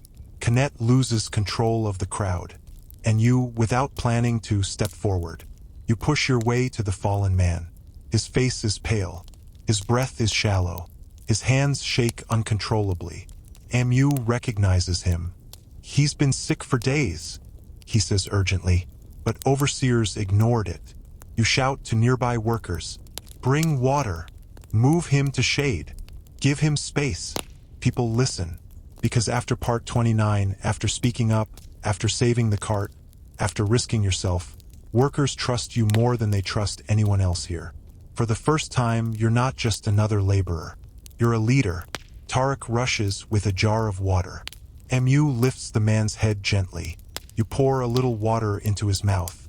Some overseers try to intervene, but the workers hold them back. Canet shouts, stand aside. You ignore him. His breathing is shallow, you say. He needs rest. Canet storms toward you, but before he can erupt, the chief scribe steps out of the tent. Everyone goes silent. The chief scribe is a high-ranking official far above Canet. His robe is bright white. His jewelry reflects the sun. His authority is unquestionable. He scans the scene. Who organized this? He asks. Workers stay silent. Tarek nudges you. Tell him. Satu watches from a distance, waiting. You step forward slowly. I did, you say. The chief scribe studies you for a long moment. Then he nods once. Well done. Let him rest. We can't lose more workers. Canet bristles with rage. But he can't contradict a superior. The chief scribe's attention lingers on you for a moment longer. Then he says something no laborer expects to hear. Come to my tent after sunset. I have questions. Your stomach drops. Not fearful questions. Not angry questions. Just questions. Satu smiles quietly. Mu's eyes widen. Tarek whispers, Bro, what did you just step into? As the chief scribe walks away, the camp buzzes with whispers. You don't know what waits tonight. A promotion? A test? A trap? A chance? You don't know. But one thing is clear. Your life is no longer following the simple path of a villager. You're stepping into a world of knowledge, power, ambition, and danger. Night descends over the camp slowly, like it's holding its breath for what's about to happen. Workers gather around the fire pits, exhausted from the day's chaos. Overseers pace restlessly. Soldiers stand watch. Everyone knows something unusual is happening. And in the middle of it all, you stand alone, waiting for sunset to pass. Tarek walks beside you for a moment, whispering, Meeting the chief scribe? That's not normal, man. Not even close. I know, you say quietly. Mu, still shaken from the day, adds, He's powerful. He's closer to the pharaoh's inner system than anyone here. Be respectful. Be honest. But be careful. You nod. When the last bit of sunlight fades, the camp grows dim. Torches flicker. Shadows stretch long across the sand. It's time. You walk toward the chief scribe's tent. The guards outside let you through without a word. Inside, the air is cool, scented with oils and ink. Scrolls lie stacked neatly. A large clay lamp glows on a stone table. The chief scribe sits with his back straight, hands folded, his expression unreadable. He gestures for you to come closer. For a moment, the silence is heavy. Then he speaks.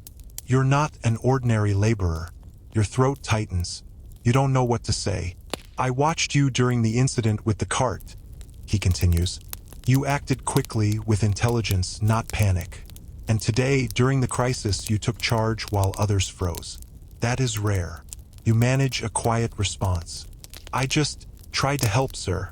He studies your face, searching for something deeper. Satu enters the tent quietly and stands at the side. You realize he must have prepared the chief scribe for this meeting. The chief scribe continues. Satu tells me you have potential, that you learn quickly, that you think before you act. Your heart beats faster. Then he leans back slightly, folding his hands. Tell me, who taught you to count, to reason, to organize others? You swallow. No one, sir. I just work, observe, listen. He nods slowly, as if that answer satisfies him. You understand something most men here do not, he says. Strength is useful, but the mind is what changes lives. A long pause, then he makes a decision that shifts your entire future. I'm assigning you temporary duty as a runner and assistant to the scribes, he says. You will move between the worksite and this tent. You will carry numbers, reports, and measurements. Satu will supervise your tasks. Your breath catches. You're not a scribe, not even close. But this is the first step in that direction. A door has opened that never opens for someone like you. Then the chief scribe adds something even more shocking. If you succeed, if your performance remains steady, you may be considered for formal training. Formal training, actual scribal training, a path that leads to authority, status, and a life beyond backbreaking labor. Your entire world spins. You drop to one knee instinctively, a gesture of respect, gratitude, and disbelief. Stand, the chief scribe says gently. There is no need for that in here. You rise slowly, but not everything is good news. The chief scribe's face darkens. Be warned, he says. Not everyone will welcome your rise. Overseer Canet will see this as a challenge to his authority. The workers may see it as favoritism. And there are others here, higher-ranking men, who do not like change. He leans closer. If you wish to survive this, keep your head down. Learn quickly. Speak little. Watch everything. You nod carefully.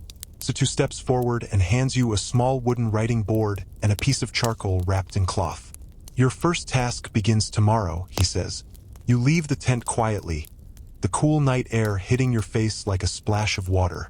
Your hands shake as they clutch the writing board. When you reach the fire pits, Tarek jumps up. Well, what happened? Amu leans forward, eyes wide. You sit down slowly.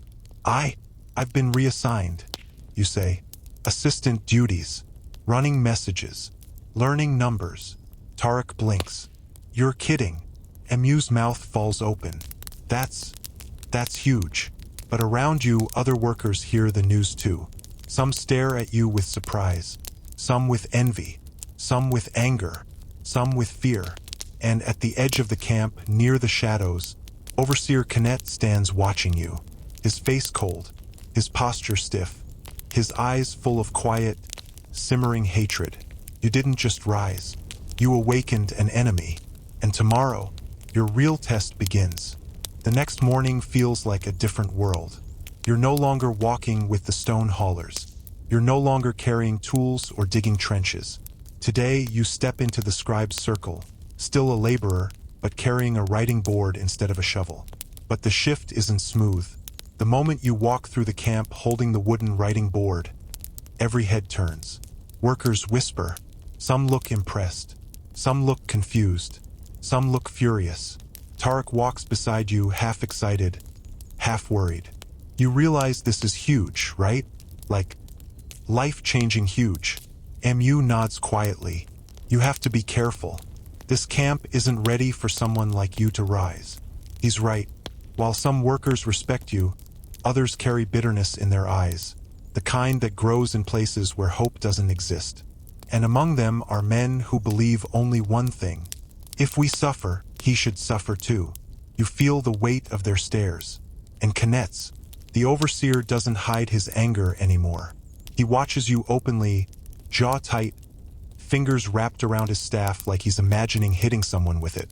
Your promotion didn't just give you a chance. It gave him a reason. Your new duties begin immediately. Satu walks you through the process of collecting daily measurements. How many stones were cut? How many bricks were fired? How deep the trench is? How much material is left? You follow him closely, trying to absorb every detail. Satu hands you a small scroll. You'll deliver this to the chief scribe. Don't drop it. Don't lose it. You nod. But the moment you leave Satu's side, the trouble begins. As you walk near the supply tent, two laborers, big men with hard expressions, step in your path. Look at you, one sneers, carrying a board like a noble. The other steps closer. Forgot where you came from? You keep your voice calm. I'm just doing what they assigned me. Sure you are, the first man says, bumping his shoulder into yours deliberately, acting like you're better than us. I'm not, you say. He snorts. Then why is he getting special treatment? Why not one of us? The second man grabs your arm, not hard enough to injure, but hard enough to deliver a message. You think you're rising, he says, but men who climb in camps like this fall just as fast. You pull your arm free and step back, but they're not finished. One of them grins, noticing the scroll in your hand. What's that? He asks. A note for the scribes? Something important? Before you can react, he reaches for it. Fast, aggressive. You jerk away instinctively. He grabs your wrist. The scroll almost slips from your hand. This close to danger, your heart slams in your chest. If they tear it, if they steal it, if they sabotage it, the chief scribe will blame you, and your chance will evaporate instantly. Before it escalates further, someone shouts, "Enough!" Satu stands behind them, eyes sharp with anger. The two men step back immediately. The scribes outrank any laborer. Satu walks to you and takes the scroll from your shaking hand. You all right? He asks quietly. You nod, though your legs feel unsteady. Satu stares hard at the two men. If you interfere with my assistant again, I'll have you reassigned to the quarry. You won't survive a week there. The men back away, furious but terrified. No one wants the quarry. Satu turns to you. This is what I warned you about, he says. Some workers resent change. But this, he gestures toward your board and scroll, is dangerous for reasons bigger than jealousy. You frown. What do you mean? He lowers his voice. The missing stone shipment? The chaos yesterday. That was no accident. Someone here is stealing materials. Someone powerful. Someone inside the system. Your stomach twists. Why tell me? You ask. Because, he says, you're walking into the middle of it. You look at the scroll in his hand with new eyes, realizing it might contain numbers someone wants to hide or expose. Then Satu hands the scroll back to you. You're part of this now, he says, whether you wanted it or not. Later that afternoon, as you deliver another report, a loud crash echoes from the far end of the camp. Workers shout. Overseers rush. A section of the trench wall has collapsed, sand pouring in like a wave. Several workers tumble into the pit. Panic erupts. You drop everything and sprint toward the noise. Men scream for help. Tools are thrown aside. Hands dig desperately. MU is inside the trench, coughing, buried up to his waist. Without thinking, you jump in. You claw through sand. You lift stones. You shout for ropes. You organize workers into a chain. You guide where to dig so the wall doesn't collapse further. For a moment, the camp listens to you again, just like before. You pull AMU free, gasping and trembling. Overseer Canet arrives at last. But instead of helping, he screams at the workers for carelessness. Not one person listens. For the first time, the workers follow you over him. This humiliates Canet deeply. When the chaos calms and the injured are carried away, he approaches you with a cold, murderous expression. You're getting too bold, he says quietly. Too confident. You wipe sand from your arms, breathing hard. I just helped, you say. Canet steps close, lifting his staff slightly. You're not here to lead, he growls. You're here to obey. his face inches from yours. And I promise you this. He lowers his voice to a whisper. Before this project ends, you will regret ever stepping out of your place. He walks away slowly, rage boiling under his skin. Satu rushes to your side. You need to stay close to me from now on, he says. This camp is shifting. Something big is coming, and you're in the center of it. You look at the workers you saved. You look at the overseer who wants you broken. You look at the scribes who see potential in you. And you realize something. This isn't just work anymore. It's survival. It's politics. It's transformation. And tomorrow, your final test begins. Dawn breaks over the work camp. But today, everything feels different. You wake before the shouting. Before the overseers walk the rows. Before the workers gather for their usual misery. Something heavy sits in the air. Like the camp itself knows a storm is coming. You step outside the tent. The sky is pale gold. The wind is cooler than usual. Workers move slowly, whispering, glancing around nervously. Tarek meets you halfway across the compound. You feel that? He asks quietly. You nod. Something's off.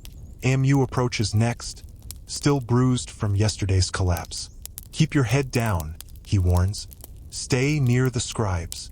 You plan to, but the day has its own design. Not long after sunrise, the chief scribe calls for a full inspection of the camp.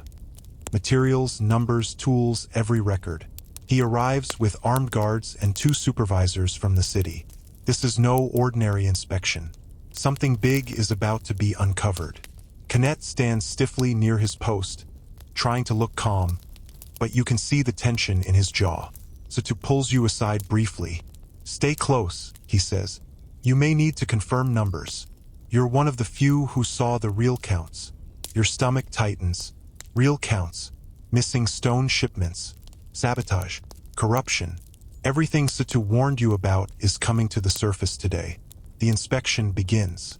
Scribes unroll scrolls. Guards stand watch. Workers gather in small, anxious clusters. Overseers try to hide their nerves. You're asked to hand over the reports you carried all week. The ones Satu taught you to read, the ones containing measurements that didn't match the overseer's earlier numbers. You pass them forward carefully. The chief scribe studies them. His eyebrows tighten. His fingers tap the papyrus slowly. Then, in a loud voice meant for the entire camp, he says, "These numbers do not match the inventory recorded by Overseer Kenneth." Gasps ripple through the workers. Kenneth steps forward quickly. "That's impossible," he says. "The numbers were checked by my assistants." The chief scribe looks down at you. "Step forward," he commands. Your heart races, but you obey. Kenneth claims these numbers are false. The chief scribe says, "You carried these reports. You saw the stones. You counted them. Are these counts accurate?" Every eye in the camp lands on you. Tarek's breath catches. Mu whispers a prayer. Satu gives a small nod. And Kenneth watches with a deadly glare. You take a breath. "They're accurate," you say firmly. "I checked them myself." Murmurs spread through the workers. The chief scribe stands quietly for a moment, then raises his hand. Guards step forward. "Overseer Kenneth," the chief scribe declares, "you are relieved of duty pending investigation for falsifying government records and mismanaging royal materials." The camp explodes into whispers. Kenneth's face turns red with fury. You think I would lie?" he shouts. "You believe a peasant boy over me?" He charges toward you. 2 guards move fast, grabbing him by the arms, pushing him back. "You fool!" Kenneth screams at you. "You think this is a victory? You think you've risen? You're nothing. Nothing." His voice cracks as the guards drag him away, shouting curses until he disappears behind the tents. And just like that, the man who tried to break you is gone. The camp feels lighter instantly. Workers stand taller. Some smile quietly. Some whisper thanks under their breath. Some look at you with a mix of awe and disbelief. Satu approaches you. "You did well," he says softly. "Very few people in your position would have spoken the truth with so much at stake." Before you can answer, the chief scribe steps beside Satu. He looks at you with a surprising softness, something you've never seen in someone of his rank. You've proven courage, he says, and loyalty, and intelligence. He pauses. Egypt needs men like you. Your heart thumps. Then he delivers the words that change your future forever. You will not return to the labor crew. From this day forward, you are assigned permanently to the scribe apprentice's registry. Your breath catches.